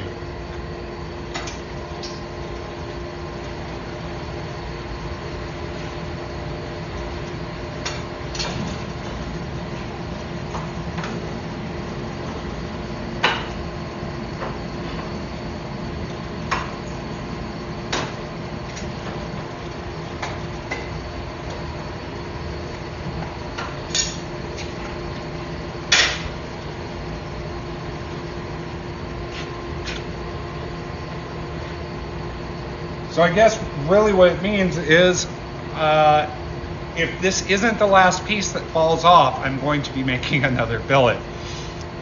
If it is the last piece that comes off and the rest of it's fine, we may be good.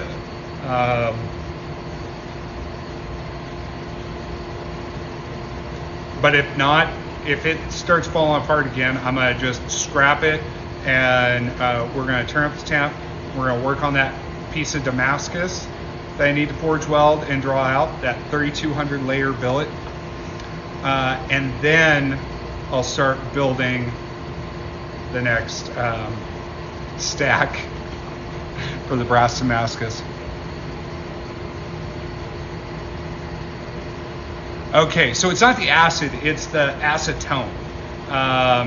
So I use acetone to clean like oils, fingerprints, all that stuff off my pieces before I stack them up in a billet, because you want everything super clean, no oils, anything like that. What I've been doing is I have a bucket and I had a bunch of acetone in it. I would just throw my pieces in there, pull them out, wipe them down. I think the acetone was contaminated with oils and stuff like that over time, and those are probably sitting at the surface of the acetone, and so when I pull it out, it actually gets stuck with more oil. It's the only thing I can think of. But it would only be on one side to cause the issue I'm having.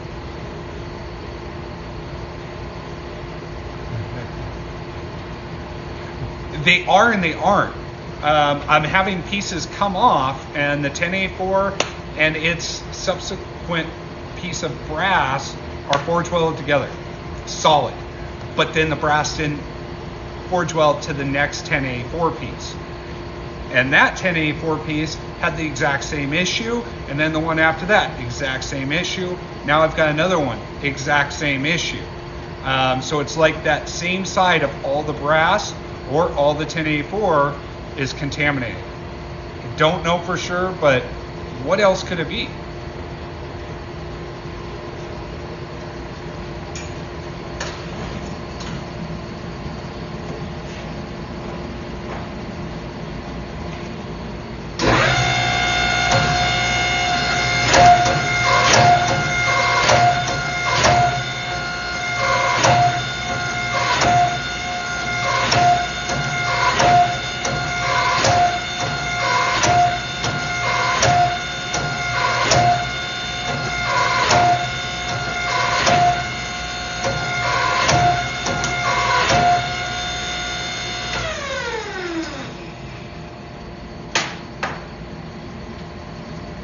Does not want to come off.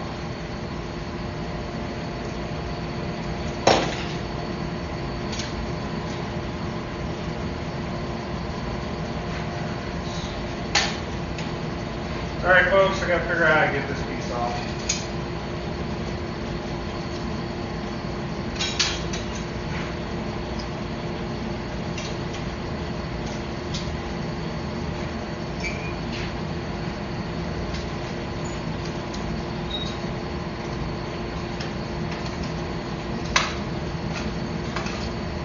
All right.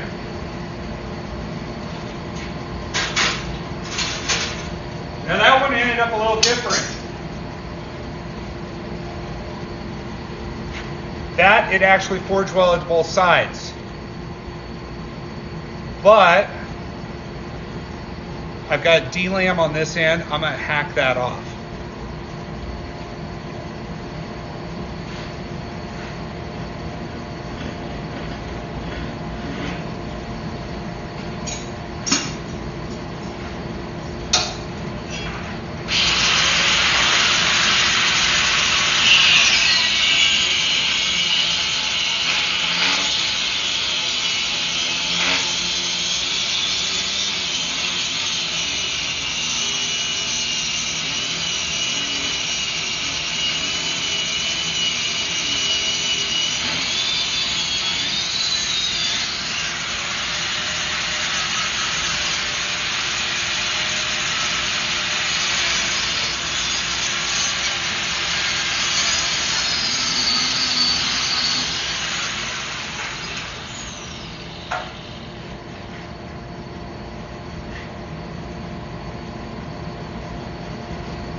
All right, so we're not giving up yet. Well, we're not going to give up, period. Yes, and that's, I have used that same acetone in that bucket for several other billets. Now I keep it close and everything, but I never even thought about acetone getting contaminated. What else could it be? It's got to be contaminated. So I got rid of it. On the next billet, I won't be using it, and I probably won't use that idea again.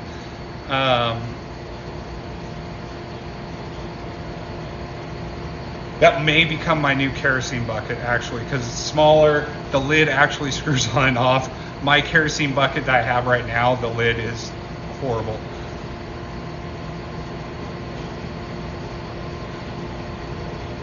I did flattening dies to start. I always do. I did 3 runs of flattening dies, and then I did 3 runs on the flat side of my combo dies, 3 or 4 runs, and then switched over.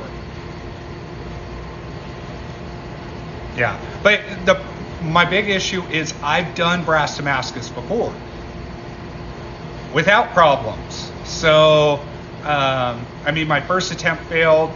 That was over a year and a half ago. My first attempt failed, but I got it on the second one. And so what am I doing wrong? And the only thing I can think of is that acetone, which, if that's it, man, that is horrible. And it's stupid of me.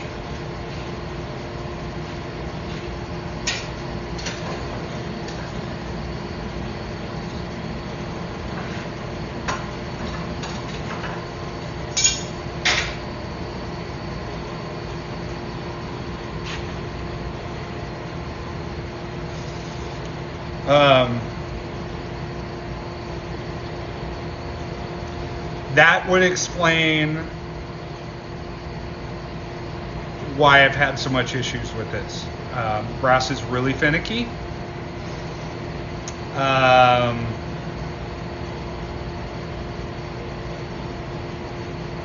And that would also explain why some pieces are contaminated and some aren't.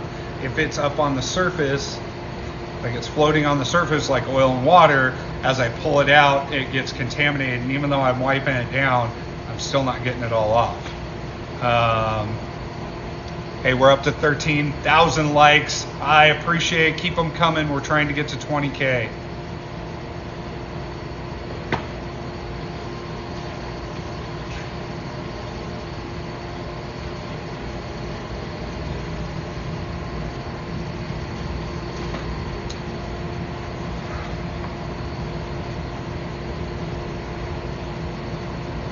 It's already 12 o'clock here. Man, this sucks. I hate when things fail like this. You know, you can't really get mad about it, and you can't let it ruin your day. and you got to chalk it up to a learning experience. It's just frustrating knowing I've gone through so much money in materials. I'm going to try to save what I can, but there's a lot of it that I know I'm not going to be able to save. These individual brass pieces, what I'm thinking I'm going to do is I'm going to heat them up, run them through the flattening dice, get them nice and flat, and then sand up that brass, clean it all up like I would normally, and try to forge weld it together again at a later date. I'm not going to mess with that on this project, but I just want to see if it'll work.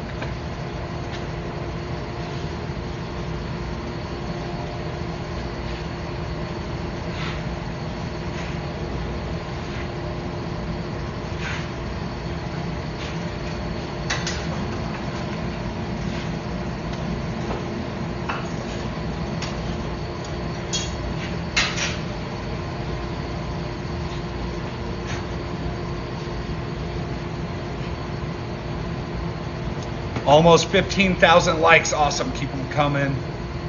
Love it.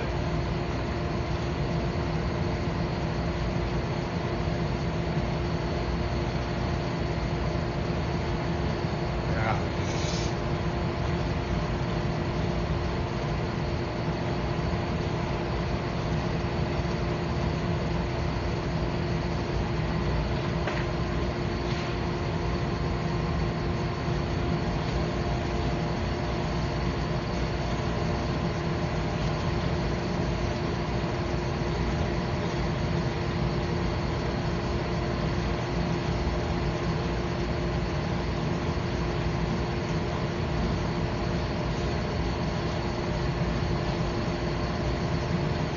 Now, you know, as I'm thinking about this, no matter what, I am going to go get another can, make another can just the same way, because I want to test this theory regardless. So tomorrow I will be live again forging another brass Damascus billet, regardless of how this turns out, if I'm able to save any of it or not.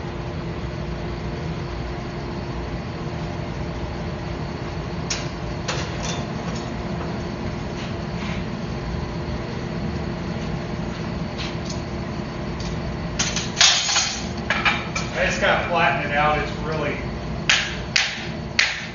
load.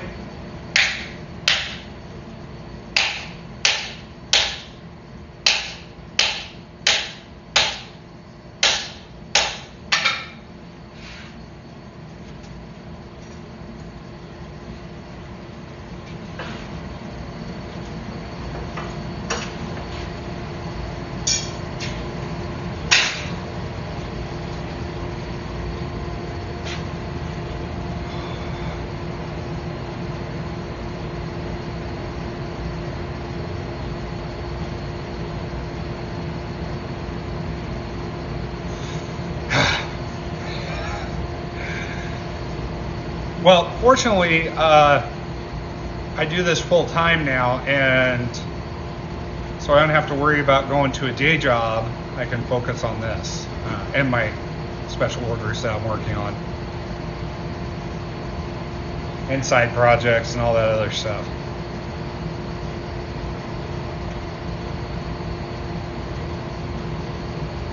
My goal is by the end of the week to have the final billet for this done. It's my goal. If it fails again, when I get it all to the final stage and I've got my Damascus and my final billet, if that fails again, I don't know what I'm gonna do. Probably cry.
right, so another piece is failing. I cranked the temp up.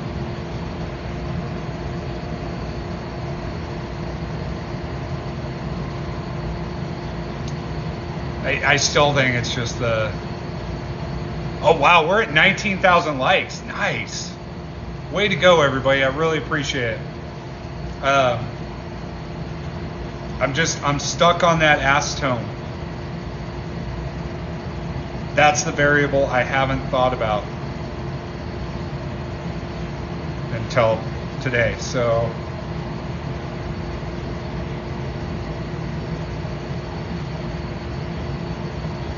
yeah.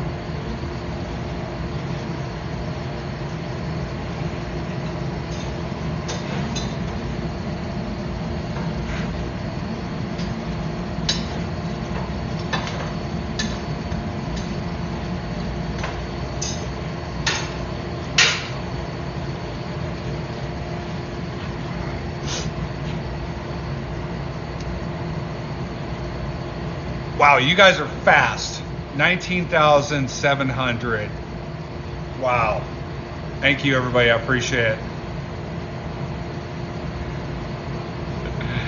Yeah, I love it.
Yeah, I think they're all gonna fail.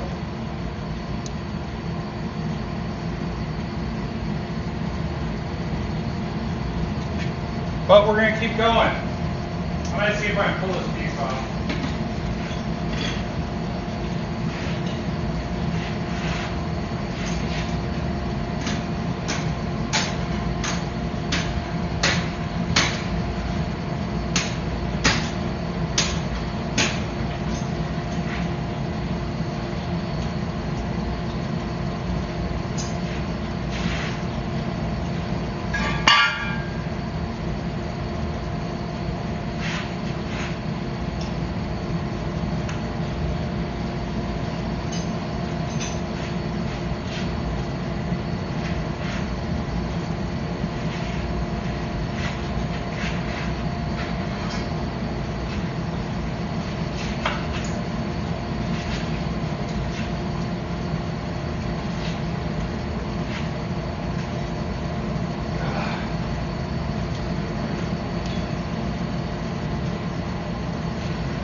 That piece was pretty on there.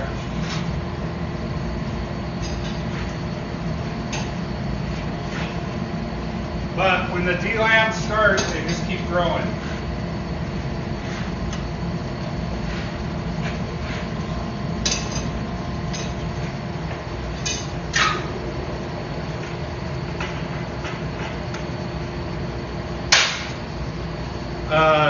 And I know that throwing flux on there is going to do absolutely nothing.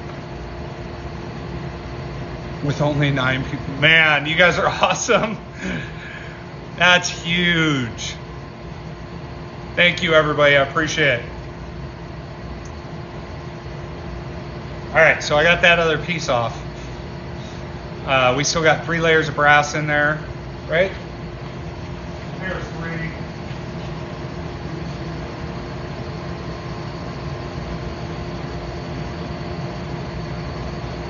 4 layers?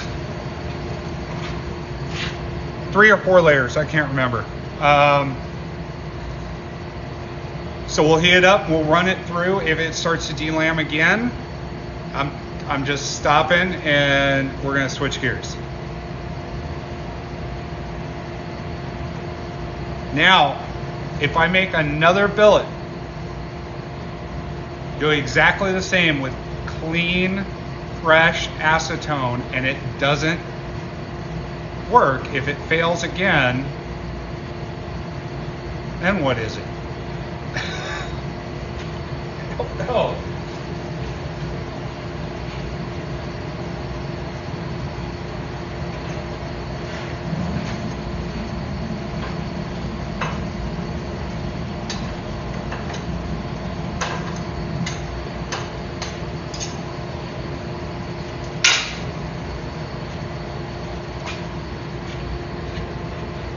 But fortunately, I can run into town, get some more of that square tubing, and make another billet. It sucks, but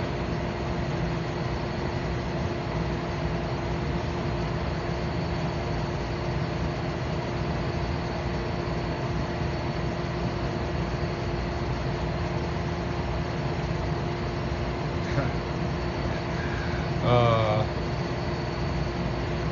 21,000 likes. You people are awesome. Thank you.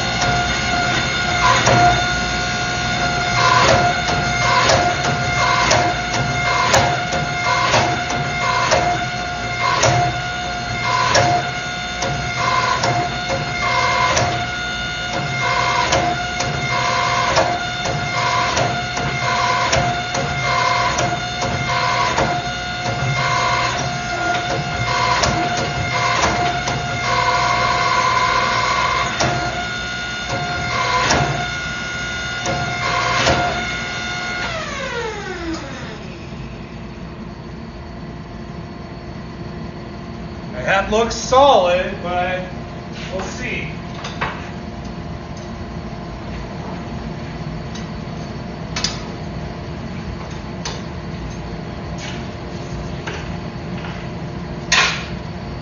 Now that is 100%, that is enough. If I can get that to work, I'll have enough to do what I want to do. I don't need a whole lot of the brass Damascus. I am going to do a copper shim on this.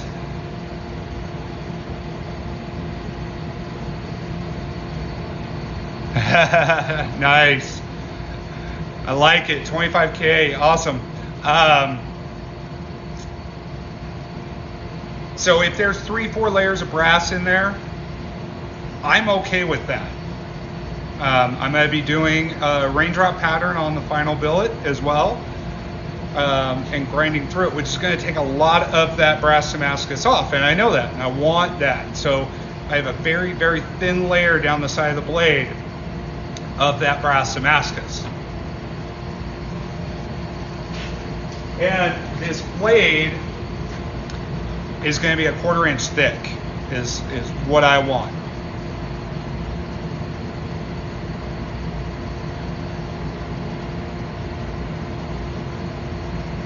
Good. Good, thank you.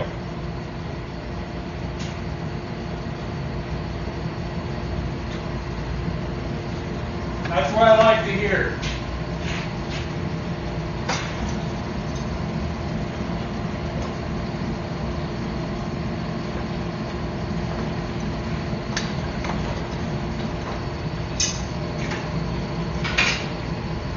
Now, one other thing that I have done is I've raised the temperature 1965, which is above my do not exceed, but I'm just trying it.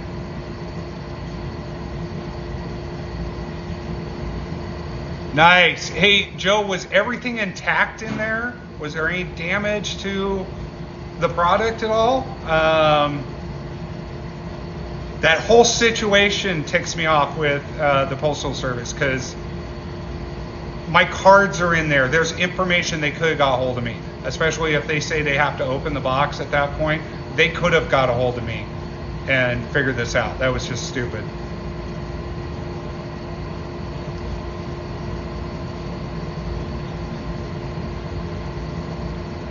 Oh, the most recent package came in. Okay.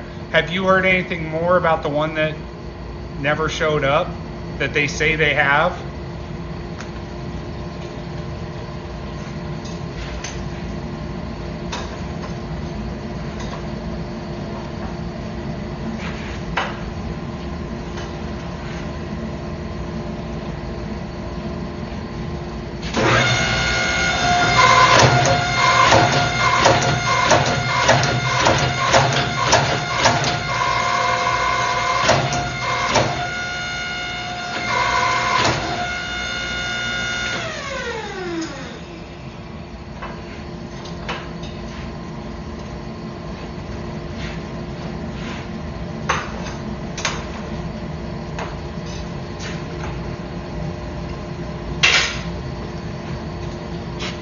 All right, we're to that point with this billet. Oh, okay.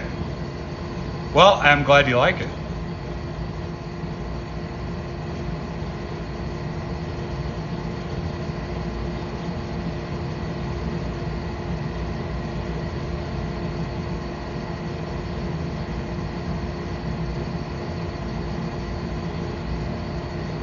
Yeah, if that's the case, we're gonna raise some hell with the Postal Service, because from what I saw, it looked like it actually made it to your post office. It made it to its not final destination within your house, but to the final delivery destination, the Postal Distribution Center in Florida that serves you guys. From what I saw, maybe that's wrong, but I don't know. Like I said, my cards are in there. The blades are marked with my name. I just don't know. Oh, it's in Jacksonville? I wonder if you could call that distribution center directly. It's an idea.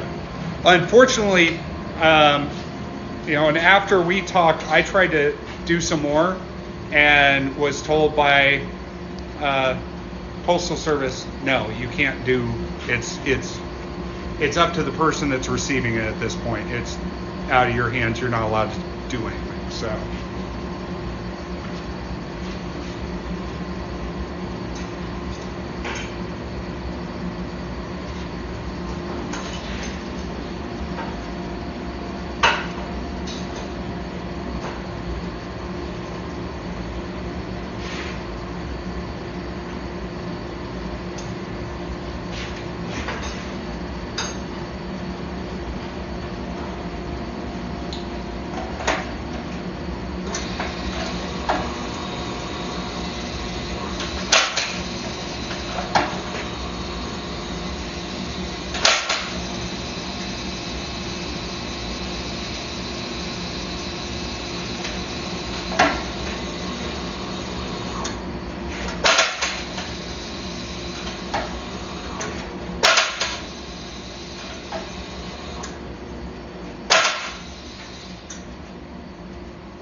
What did they say when you called? Just, we haven't seen it?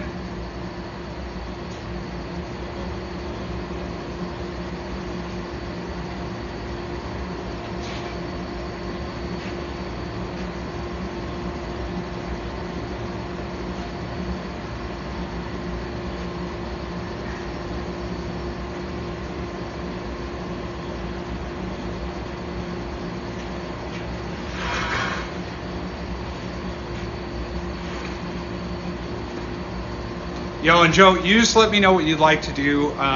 If you want to wait for that one and see what happens, or if you want to do something else. I just want to make sure you're happy and taken care of.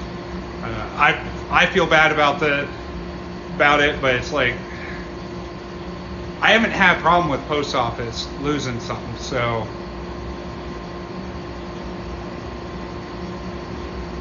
Okay. So, I mean, it made it to Jacksonville, so somebody there either stole it or it's still there and they just don't know what to do with it. And they haven't actually opened it. Because if they open it, they're going to find my cards, because I always put cards in there.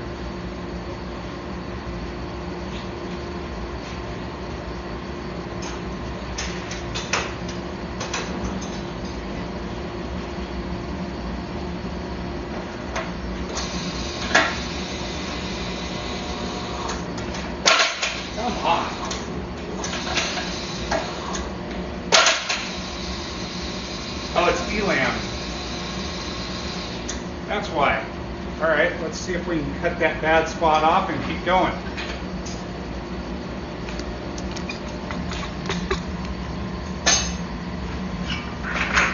We're going to hit a point where I can't cut off anymore. Or it's just going to work.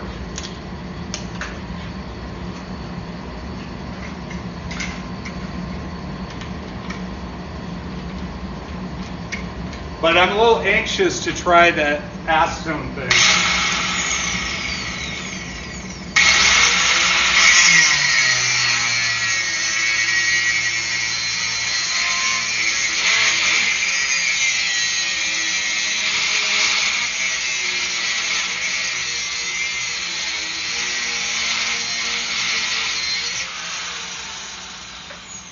Nope.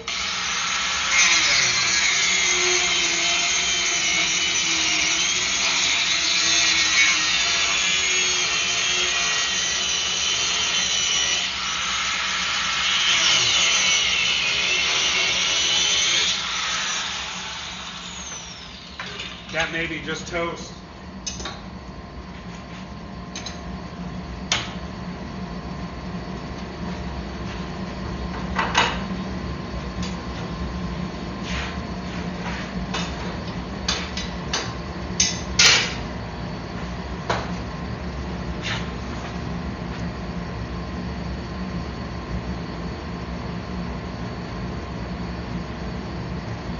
Yeah, that's true.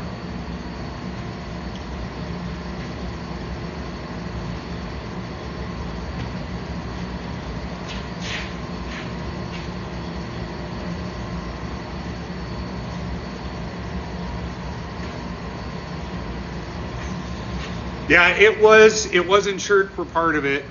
$2K is what I put on it. I thought I had put more, but guess not.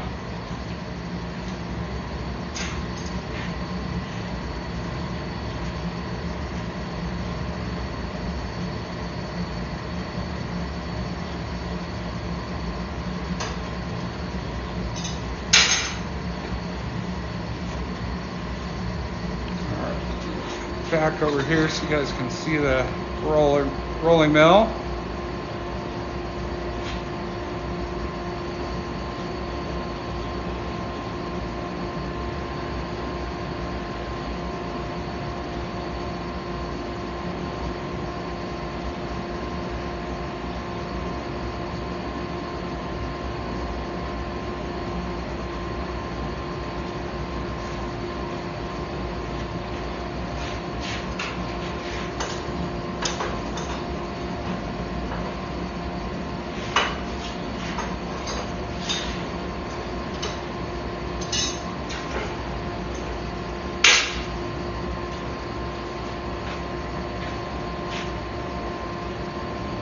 Yeah, I know, but it still sucks, man.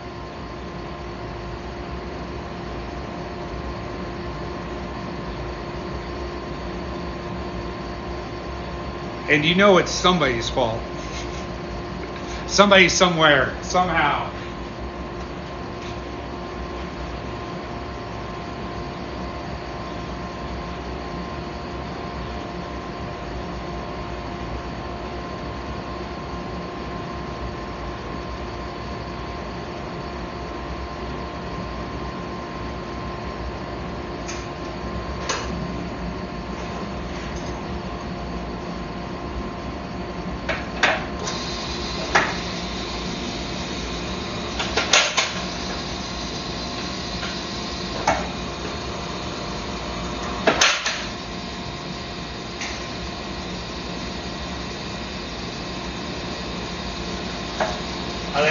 one's going to have a failure too.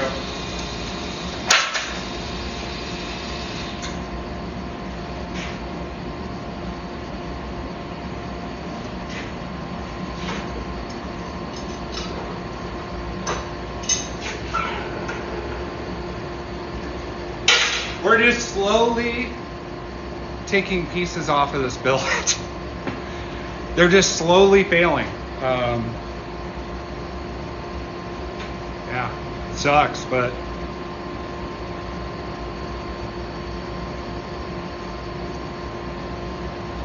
I mean, lesson learned, I guess. Don't reuse acetone.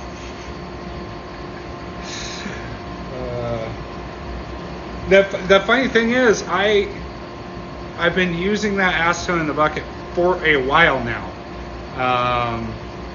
and haven't had an issue until this. So probably just enough built up. Plus, brass is really finicky.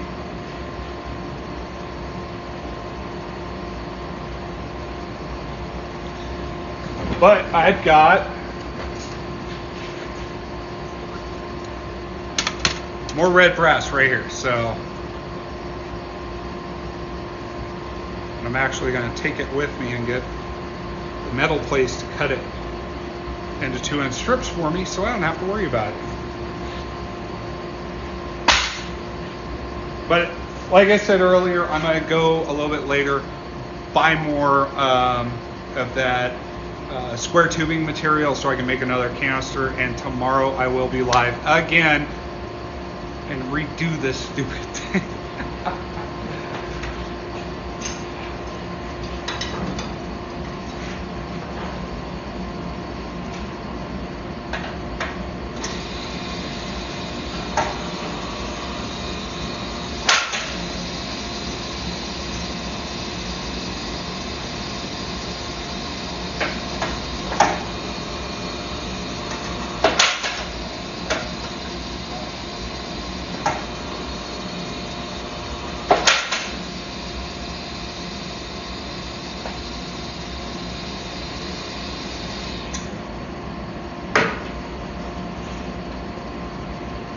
Yep, just another piece, D-Lamb.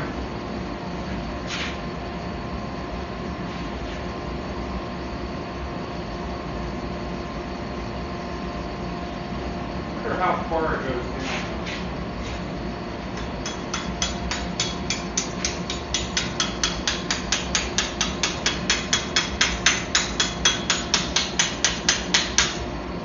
I don't know.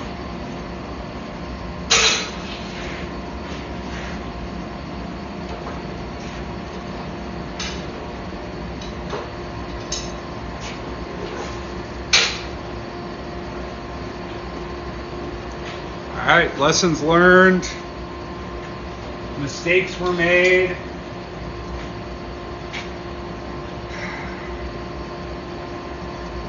You know, and the other interesting thing is I basically had the same issue on the last one where it forged welded to one side or brazed to one side of the brass but not the other.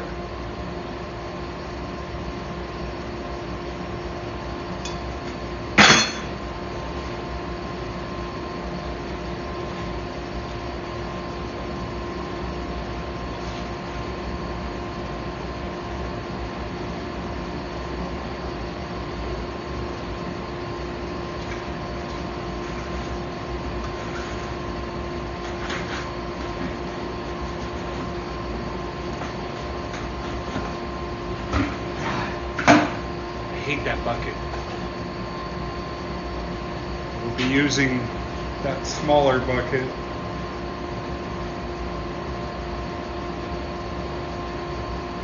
The fortunate thing is it's not going to fill, or it's not going to take as much kerosene. We'll see.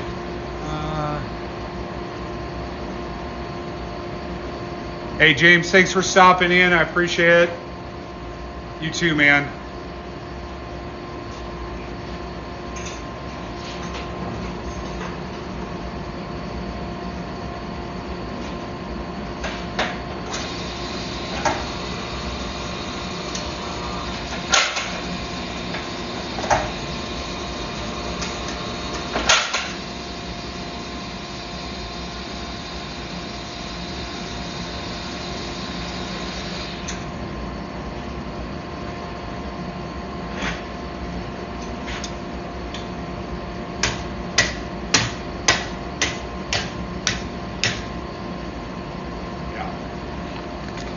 show you guys what I'm seeing.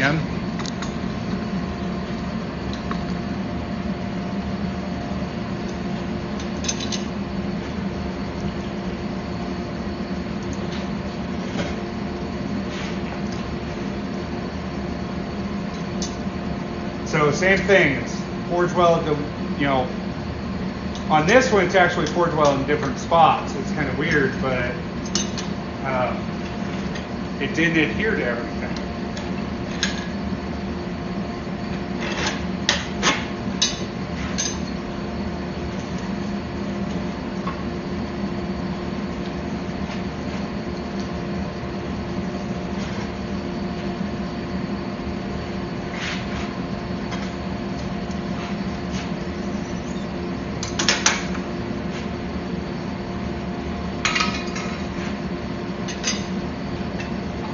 We're gonna keep going because what the heck?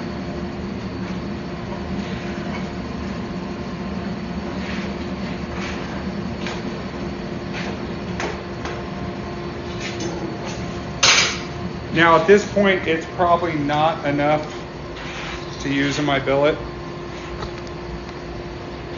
but I still want to keep going and see. At least another run through the rolling mill. If I see a shadow or something that indicates DLAM, we're just done with that billet and we'll switch over to the high layer Damascus.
The scrap bits, if they're like, here's a piece from the billet the other day. It's got a core of brass and then two nickel shims and 3 pieces of W2. Now I was able to save this piece. I'll reuse it for something in the future. Just needs to be cleaned up. But pieces like this, it's two layers of W2 with a piece of nickel in between it. I haven't decided if I'm going to try to keep these or not. They're really thin already. I mean, 1/8 inch. So I'm not sure. Hey, what's going on, man? Actually, you will get a kick out of this. So I did that canister. It failed. And it's failing in the weirdest way. You grab a piece. So bit by bit, I'm having layers fall off. This is a piece of 10A4 and the brass forge welded to it. It's solid. I mean, solid. But it didn't braze to the other piece of 10A4, and it's all coming off one piece at a time. What I think happened is I've been using the same acetone. I kept it in a bucket, and I think the acetone got contaminated. I didn't really think the acetone would, but I think it got contaminated and was leaving contamination on the brass. So I've never seen a billet fail like this, where I'll take off the bad piece that delams and it's solid, and then the piece next to it delams, comes off, and then the next one. It's really weird.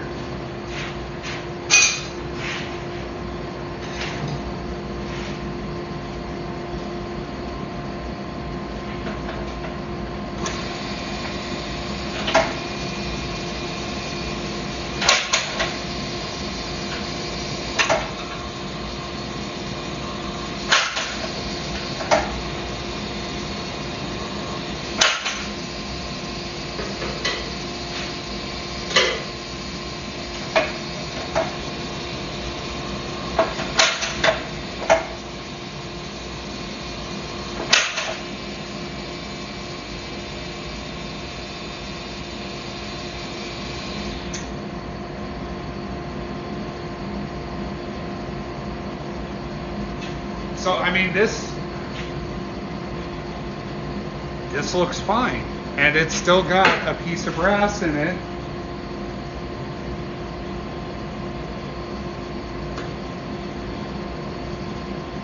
But it's just one layer.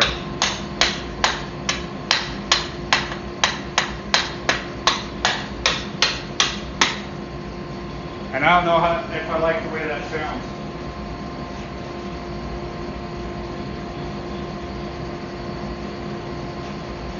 All right, we're putting that aside.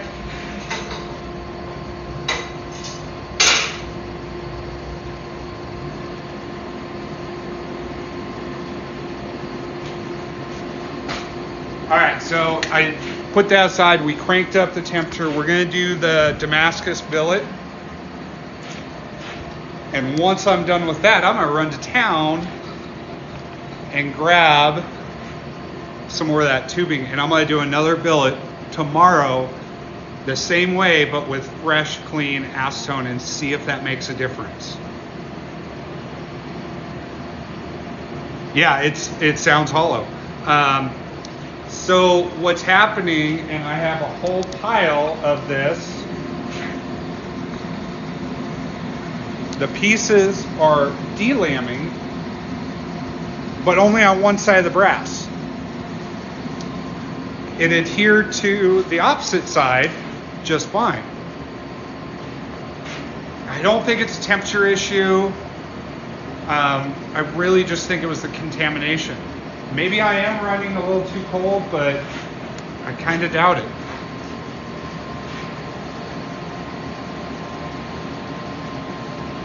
All right, we're coming up to temp real quick. I'm going to throw the billet in.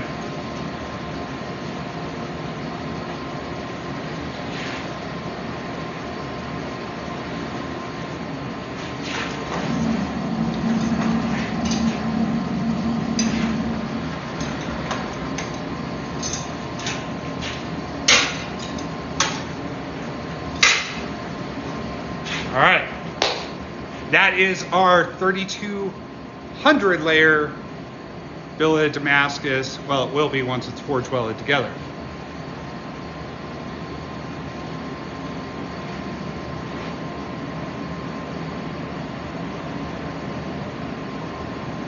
All right, have a good one.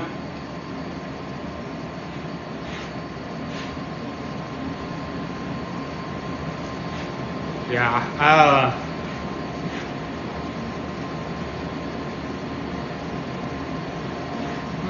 I'll be right back.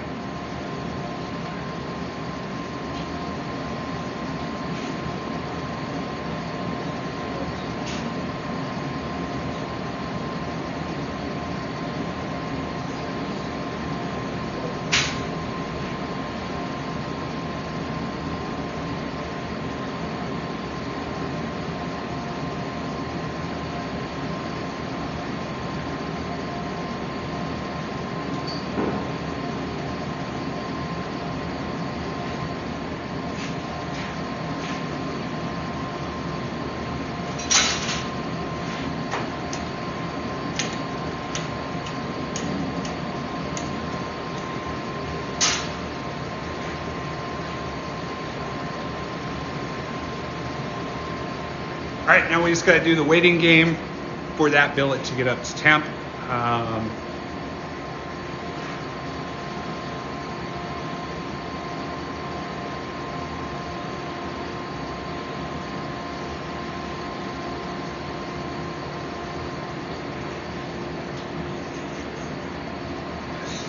The other cool thing is I have an order in for some W2 and 10A4 and 2-inch wide pieces that should be in today from New Jersey Steel Bearing. I may switch back with this next billet and go W2, but that may be a bad idea. Maybe I should stay with 10A4. What do you guys think?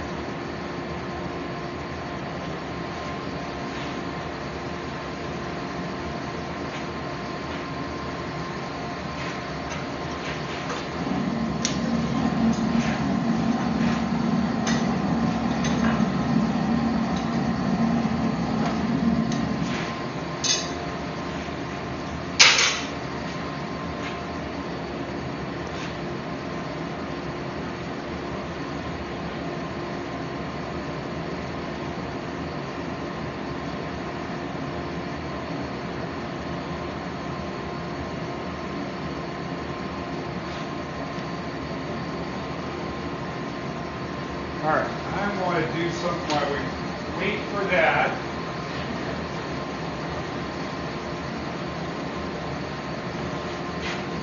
I'm gonna move this over here. I'm gonna pour some. This is gonna be my new kerosene bucket. I can't see using this for acetone again.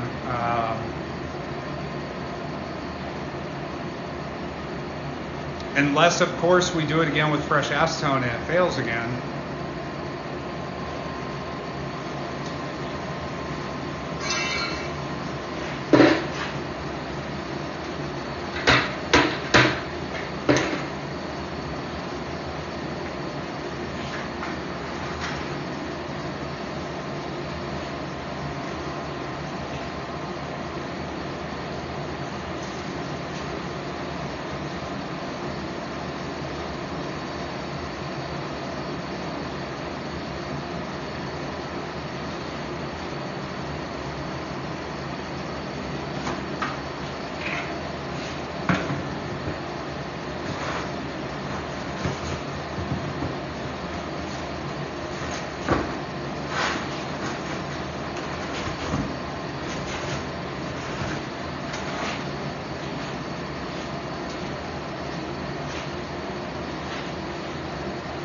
But now I have a new kerosene bucket with a lid that works.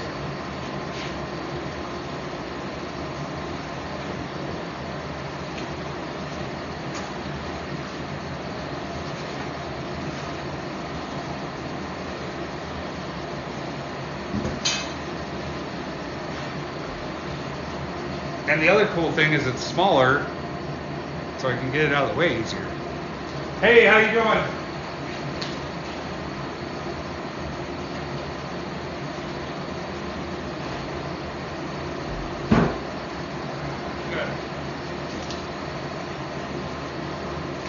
All right, let's rotate the billet. I'm going to turn down the gas. I don't think we need to be at that high of a temp.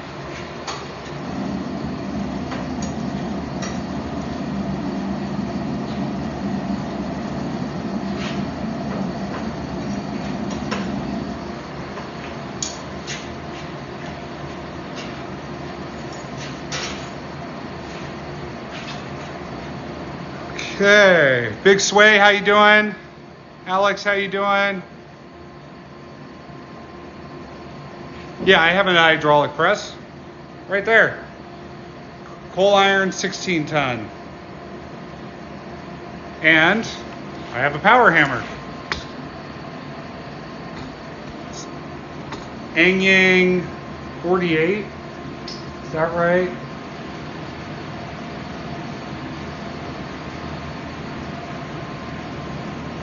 Something like that. Yang 48, I think. Hi, Mishka. Come on. Good girl. Oh, yes.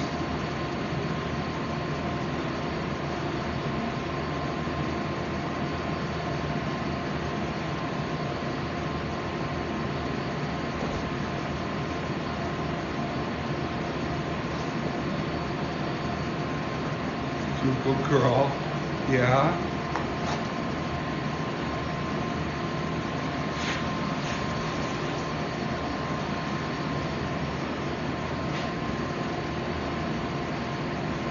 Back. We're going to move you guys over by the press.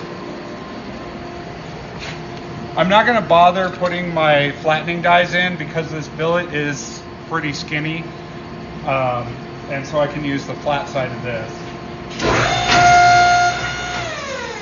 of my drawing dies, and that's plenty of room.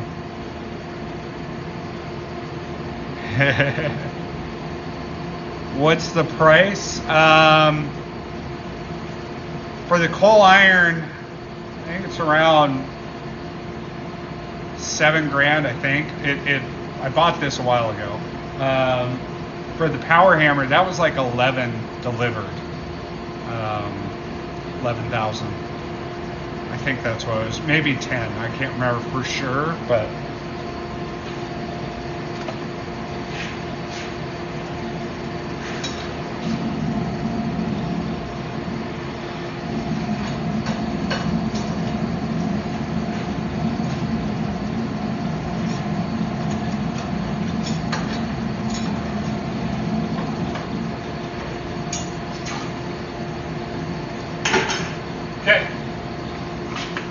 Almost there. Nice. 25K likes. Thank you, everybody.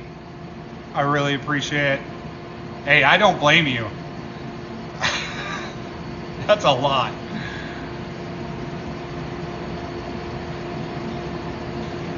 All right, so this billet's almost ready. Almost ready. I just want to give it enough soak time, make sure we get a good forge weld on that first press. And start getting this thing drawn out and ready for the final billet, assuming I can get the brass Damascus to work on this next try. So that'll be try number 5. If we're counting the first one worked, I made the billet too thin. So I mean, if you want to count the first one. And that's another oddity. The first billet I tried with this worked. So, I don't know. It's weird. I don't know what to think.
So the more likes you get, the more you show up on different new people's For You page. So it'll bring in new viewers as they're scrolling through their For You page. And it's how you grow your page, it's how you grow your feed, the lives. And granted, on days like today, this isn't the most exciting thing. So 99% of the people are going to come through, see it, maybe stay for a little bit, and then leave. But it does get more people to come through.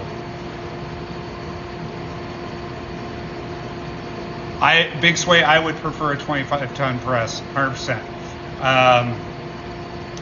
I used one this summer, and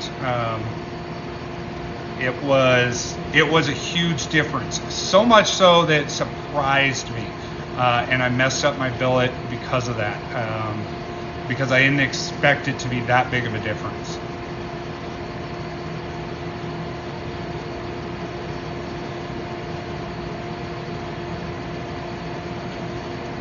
Wildfire, how you doing? So again, I will be live tomorrow for the 5th try on this brass Damascus. And I keep saying this, I've done it before. I know it'll work, and I keep trying to eliminate different issues. I really do think that it was contaminated acetone, because I was reusing that same acetone in that bucket for probably the better part of a year. Nice. Adapt, yep. So I'm going to do the exact same billet, the exact same way. Tomorrow, I'm just going to clean it with fresh, clean acetone. I tossed the acetone that was in that bucket because I really think that contaminated it and is causing the issues. Now, if it doesn't, if it delambs on me again tomorrow, I have no idea what it is. Not a clue. I am going to turn the heat up a little bit tomorrow. I'm going to be closer to 1850, I think. And I'll have a do not exceed of 18, 1865. Gives me 15 degrees. And it doesn't seem like much, but when it comes to melting, it is. Hey, Big Sway, thank you.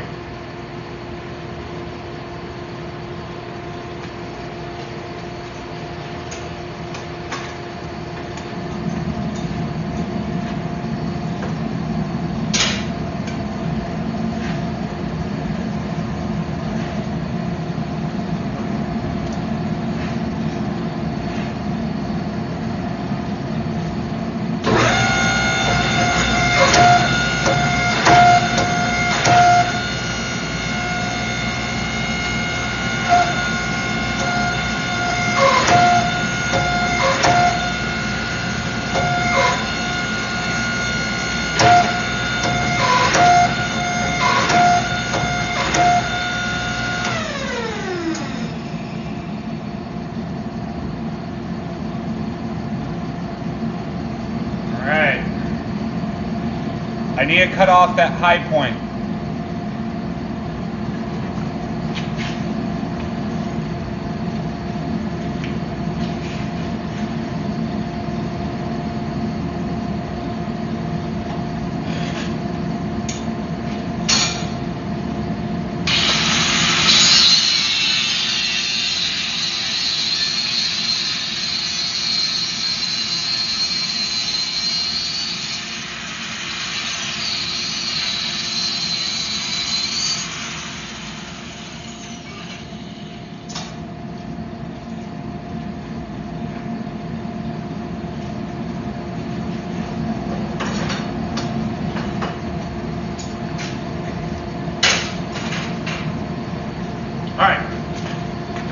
Now that that's gone, I'm going to square it up a little bit and start really drawing it out.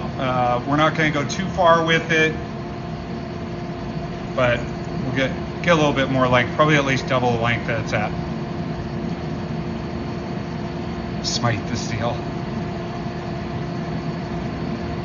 Yeah, brass is ridiculously finicky.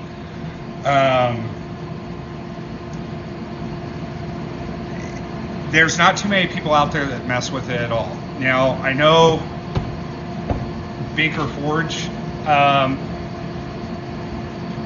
he says it's bronze in his billets. I don't know if that's true. Because if you do any research, there's no bronze that'll, or brass that'll take that kind of temperature. And red brass stays red. It's a copper color. So, and that'll stay up to 1880 degrees, but all the other brass and bronze, it's like 1660, and you can't really do much with that. So this red brass melts at 1880. So it's up there in temperature, and I think that's what Baker Forge uses. I don't know. I've tried to talk to him about it. He's not one of those people that likes to help. Whatever, fine. He thinks he's one of those people that think everything's a secret and that they're the only ones that are ever going to be able to figure it out, or the only ones that have ever done it. And I hate that, because there's nothing new in knife making, just nothing. It's been done for too long. But other than him, I don't really know. I think I've seen one other smith that's done brass Damascus. Now, I've done brass Damascus, so I know it's possible. I know it's, I know I can do it. And I keep going back to that contaminated acetone now. I don't know what else it would be, why it would braze together on one piece of 1084 but not the other, unless there's contaminants in there. That's the only thing I can think of. So, and it was the same side of the brass each time. It was the side closest to the core of the billet. So I don't know. I don't know for sure what's happening, but my theory is it may be a combination. I don't have enough temperature. I'm running too cold because I'm too nervous about melting it out. That's possible as well.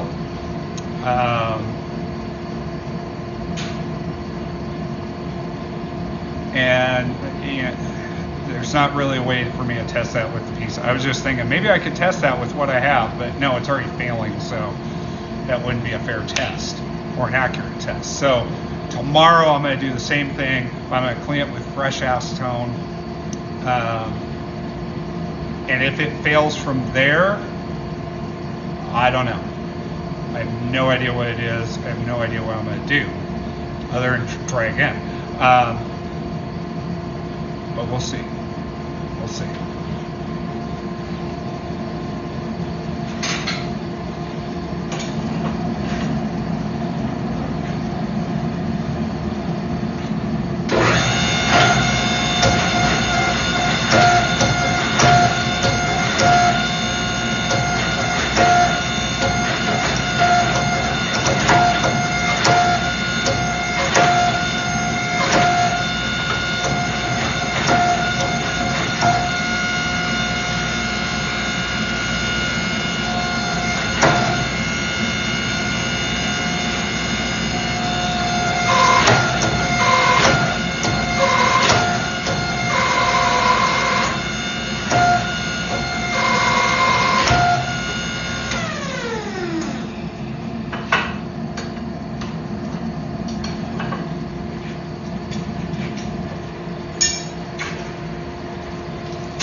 All right, now I know there was plenty of heat left in that billet.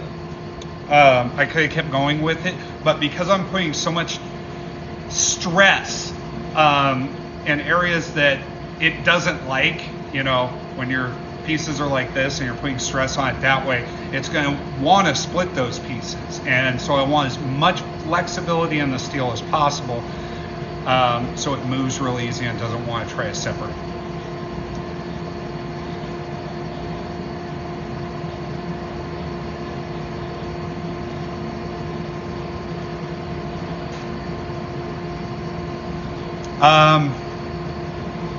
Scuba Steve, yes. I've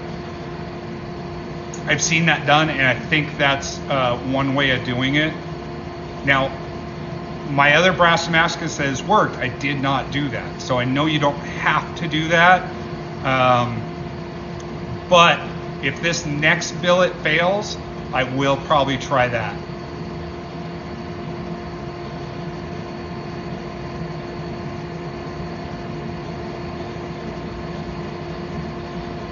Now, I think you're right, Scuba Steve. I think the brass and the nickel will want to fuse together. The only thing I don't know is what that's going to do for the look or the color when it's done.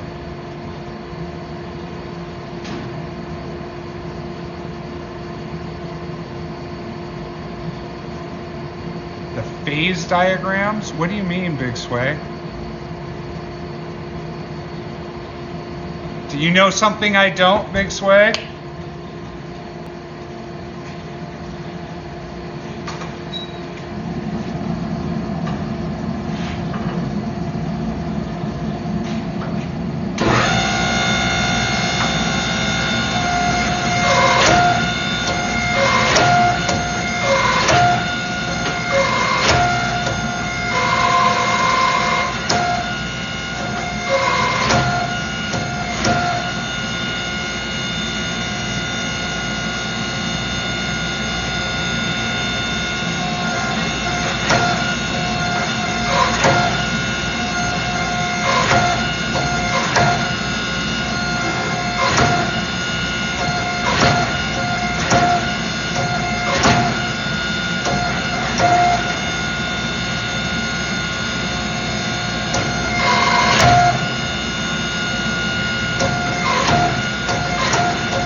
Yeah, I'm really curious about the phase diagrams you're talking about, Big Sway. Are you talking about the phases the steel or the metal goes through in this case? Because I don't know where to even find that or what that would look like.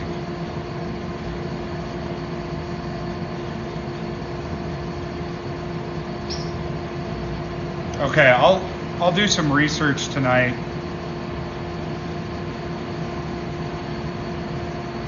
You know, it's very possible also this is a combination of contaminated acetone and not enough temperature.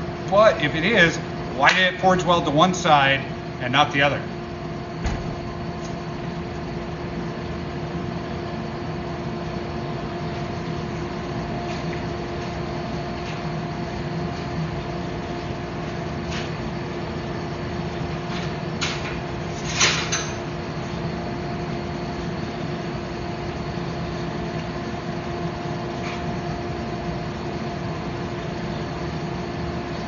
Yeah, so here's the first piece. You can see the brass is on there.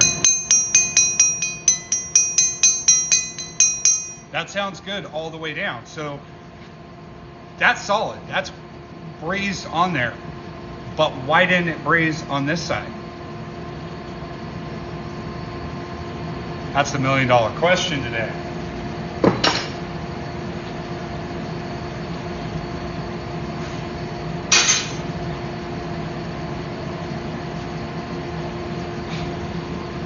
And I do think tomorrow, as I'm working on another piece, I'm going to take those pieces, I'm going to run them through the flattening dies, well, heat them up, run them through the flattening dies on the press. And once they're nice and flat, I'm going to clean them up and see if I can restack them and save at least some of those. Some of them are really bent. I could probably still save them though. So we'll see. That's kind of just a weird side project at this point. Because I'm not going to use that in this billet that I'm making. Even if it does work, I don't think I'll use it in it. Maybe it will. I don't know. We'll see.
Well, what do you think it is, Big Sway?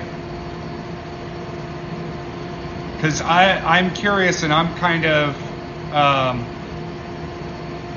I'm stumped by the whole thing. You know, I have ideas what it could be, but if you have an idea, let me know, man.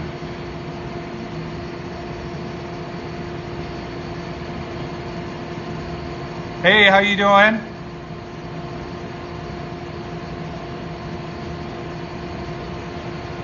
Knife Freak Knives, nice. How you doing?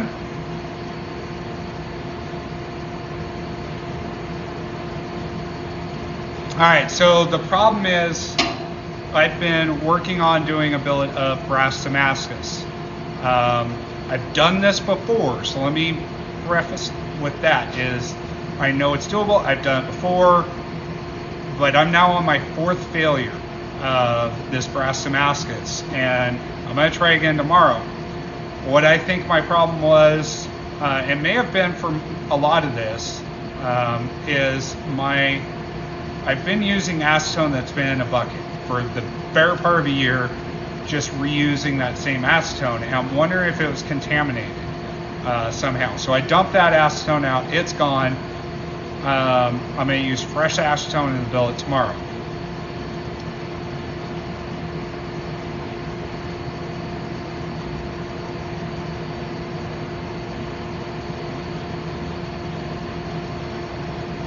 Yeah, Big Sway, I'm not tracking with you, man.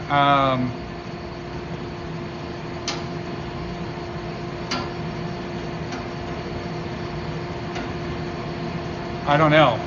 But back to Knife Freak's question, it could be a combination of I didn't have enough temperature. So okay, and I left that part out. So on this last billet, they braised up on one side, but not the other, and solid. And they just came off one by one with the brass still attached to that piece of 10A4, but it didn't braise to the other piece of 10A4. Freaking weird. I don't understand it. So, and what I mean by that is 10A4, that's the brass. That's the brass layer. You can actually see the lip. You guys might not be able to, but it's solid, and it doesn't sound that great right now, but it's solid. So it brazed to this piece, but not to the other side. And I don't see any clues there really, but yeah, so this was actually done in a canister, a fully sealed canister with a couple small pieces of paper towel in there at both ends to eat up any oxygen. Yeah, I don't know.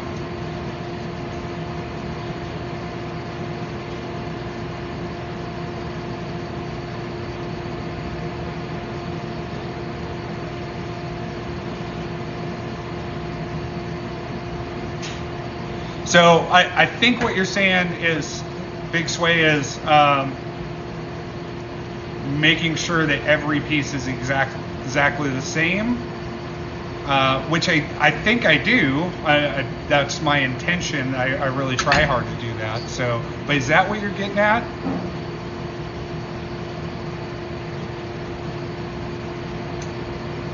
It is this. It's from the same place. Now the brass I'm going to use tomorrow. Now this is red brass. This isn't run-of-the-mill brass. So the melting temperature of red brass is 1880 degrees. I'm running at 1830, something like that. For the most part today, that's where I was at, is right at 1830. So maybe a higher temperature would help. I know when I did it last time and it worked, I was really high temperature. I was right at 1880, 1900 degrees even a couple times, so I did melt out some brass on the ends. So I think tomorrow I'm going to try higher temperature, fresh acetone, not in a bucket, I'm just squirt it on and wipe stuff down. And it's going to be in a canister again, same kind of canister. I'm going to do it the same way, wrapping it with the stainless tin or the stainless foil. So we'll see.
Sorry, I was trying to decide if I wanted to draw that out a little longer and thinner, which I decided to go with. So.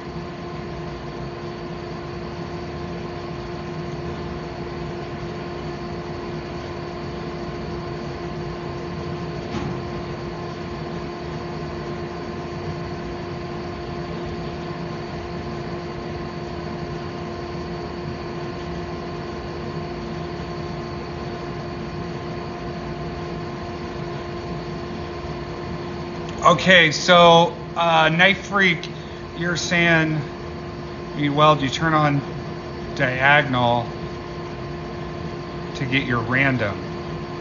Not sure what you mean by that. I think what you're saying is, so when I do my first forge welds, whether it's with the brass mask, anything, except for this little billet because it was small, I'll put my big flattening dies in here. And I'll do at least 3 presses with the flattening dies, trying to get a nice even surface across the whole thing. Now, none of your dies are going to be completely flat, so you're going to have high spots, low spots in those dies. And so I try to rotate the billet to compensate for that, so my billet's not like this, it's flat. Is that where you're going?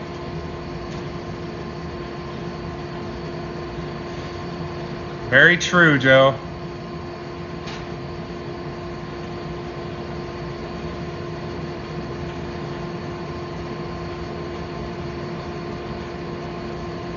Gotcha. I get what you're saying, Big Sway.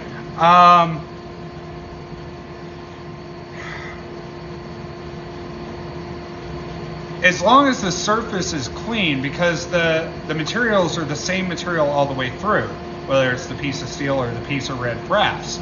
So as long as the materials are all the way clean, and there's no contaminants there, when you heat up and press it together, it should all braze together, and because it's brass.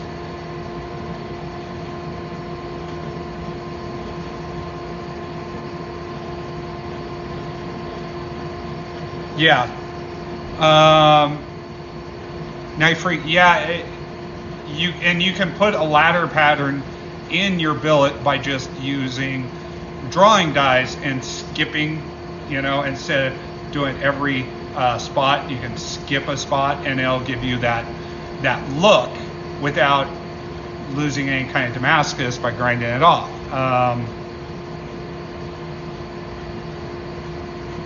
I don't know how that would translate to these pieces failing the way they are, though.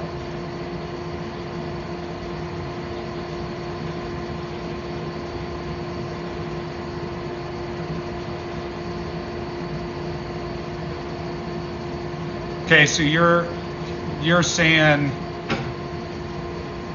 switch instead of running on the inside of my dies, run on the outside of the dies, because the way these dies is they're like this. They're not perfectly flat, and especially when the heat gets to them, they warp, they change.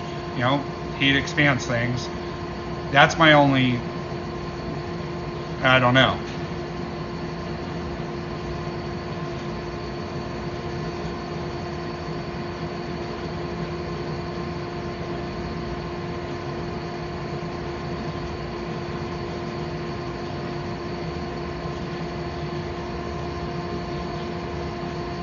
So what I do is Knife Freak is I run through, flip it over, and then run through again. That way it squares it up. Is that what you're meaning?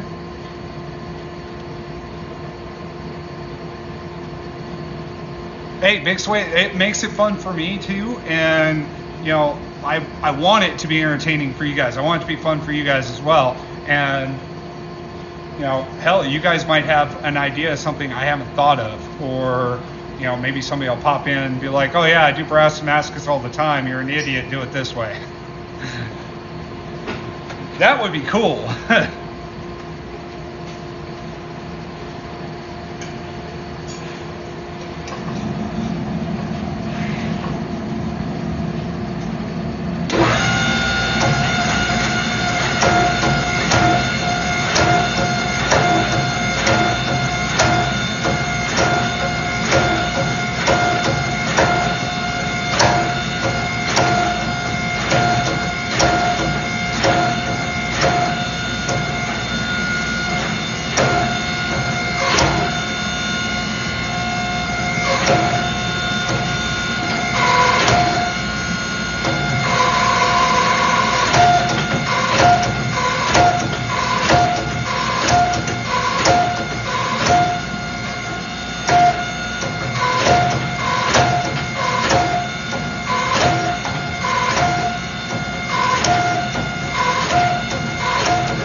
so I'm going to switch out to my flattening dies and get the billet nice and straight, cleaned up.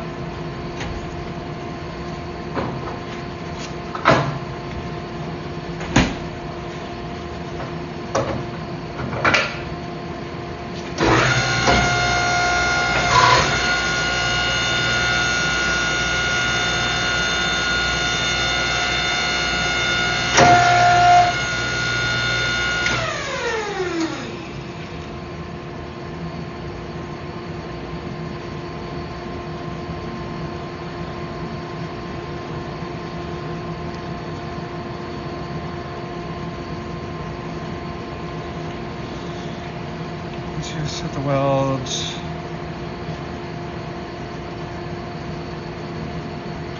See, Knife Freak, I don't know that would work really well because of the brass, because the brass doesn't want, it can't take that kind of stress. It'll just basically slide. And that's why you can't really forge copper shape. It's the same kind of thing. It doesn't want to do it. It'll either split the copper or it'll separate somewhere, at least in my experience.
Why the heck is that happening? Okay.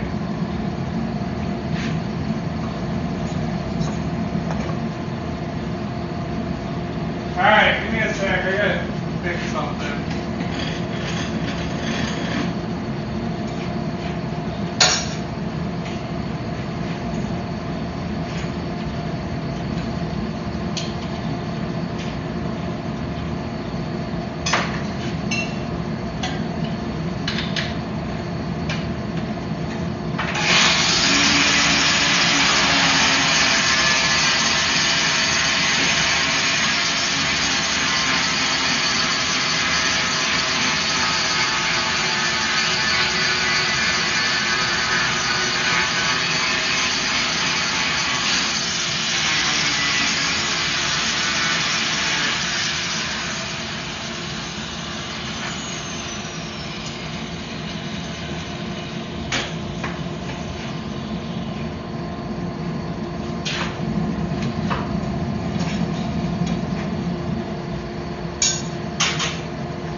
So you're saying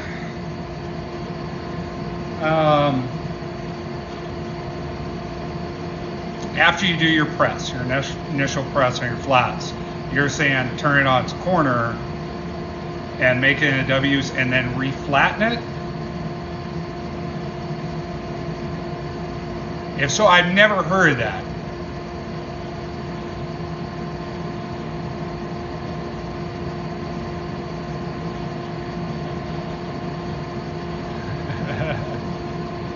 That's funny, Joe, because I'll be 39 this next year.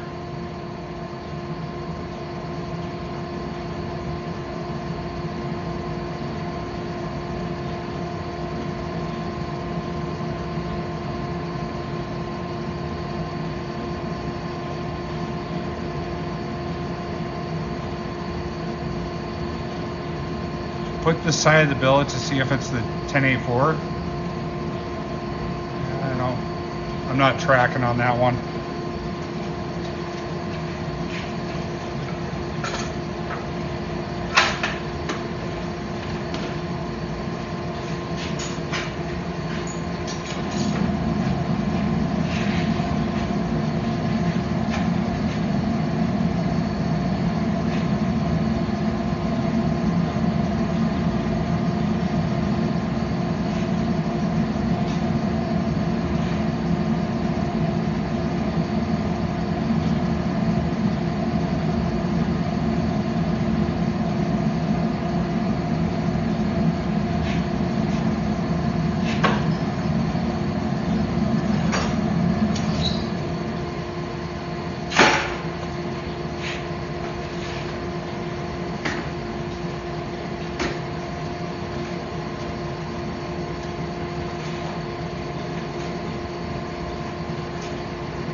All right, so Knife Freak. So this is how the pieces were coming off. So this was the very first piece to delam, which has to be 10A4. And then there's the copper. I can see the edge of the copper right there. So I know the copper sheet's there. The next piece that came off, the exact same way. The opposite side, or I keep saying copper, brass. The opposite side had the brass on it and it delammed from the next one over, and so on. That just kept happening on the same exact side.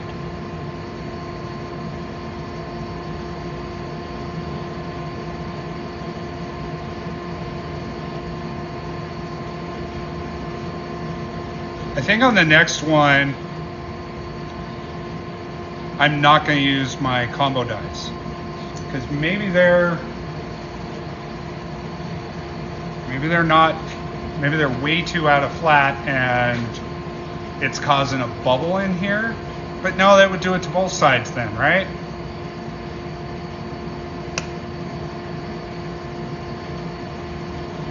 Yeah, Joe. I've never been a fan of cold forge. I don't know. It's not my thing.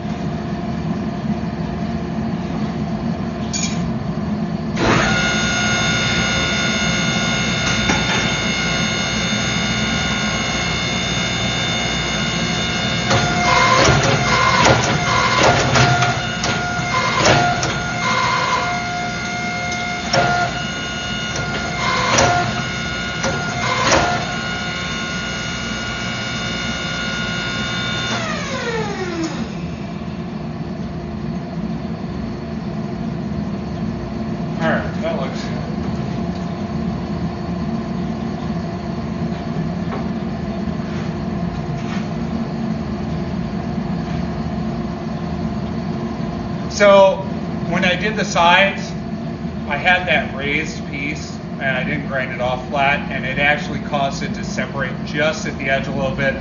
So that's why I ground it down flat, put a little flux on there. That's what I just did. So, and I can tell it's solid. Looks great now. So, all right.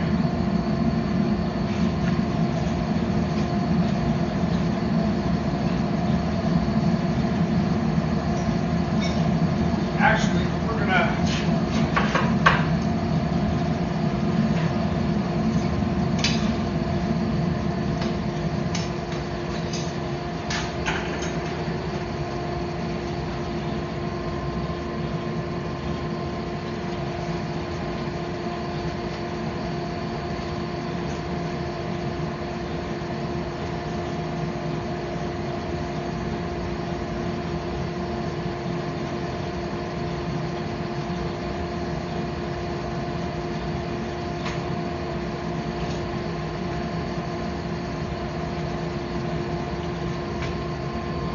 You know, one of the other things I could do tomorrow to eliminate, and I almost did this today, but to eliminate any guess about temperature, I could use my kiln for at least the first few presses. I don't know if it's necessary.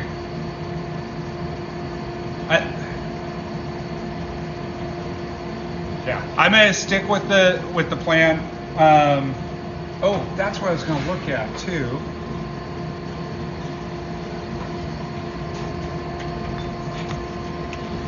See how far off these are. They're not. I mean, I can see no daylight through these. But when the press comes down, because they make you go to one side or the other, I guess I can try and make sure everything's nice and tight on the press.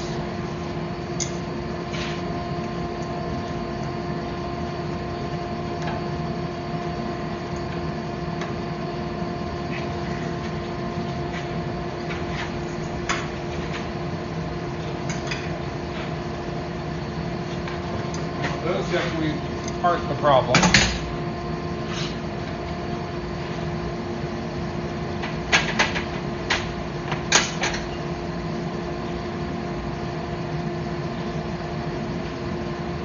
I still have gloves on.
All right, so I just put that in the kiln to anneal overnight.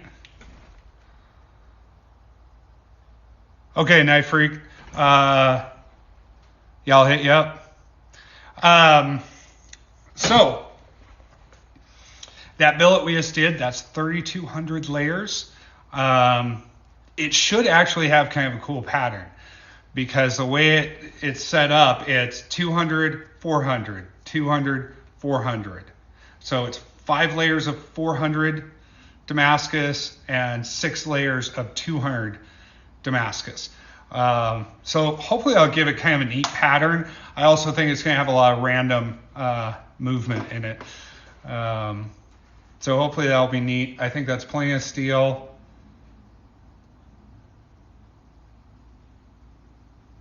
It's 2 inches wide and almost a ½ inch thick. I didn't actually measure it, the thickness. I know it's 2 inches wide because I marked it on my anvil and I checked that. So I considered skinning it up a little bit to like 1 3/4 inches, but I'm going to leave it where it's at. So it's in the kiln. It's going to anneal overnight. And then I'll grind it clean and get it ready for the final billet. And hopefully with doing all this with the brass Damascus, I'm going to eliminate the possibilities of that brass Damascus failing on my final billet. Because yes, I can probably save the Damascus out of it, clean it up, chop it back up, restack it, and then we're going to have, a 10,000 layer or more billet. Cool. I don't really care to go that high on Damascus because the pattern kind of goes away. But hopefully we're going to get this at some point. Hey, Big Sway, I'm glad you're here. All right, hey, everybody, thank you for watching. If you don't already follow me, hit that follow button real quick. Also, go check out my other videos, and when you do, please like and comment, share if you can.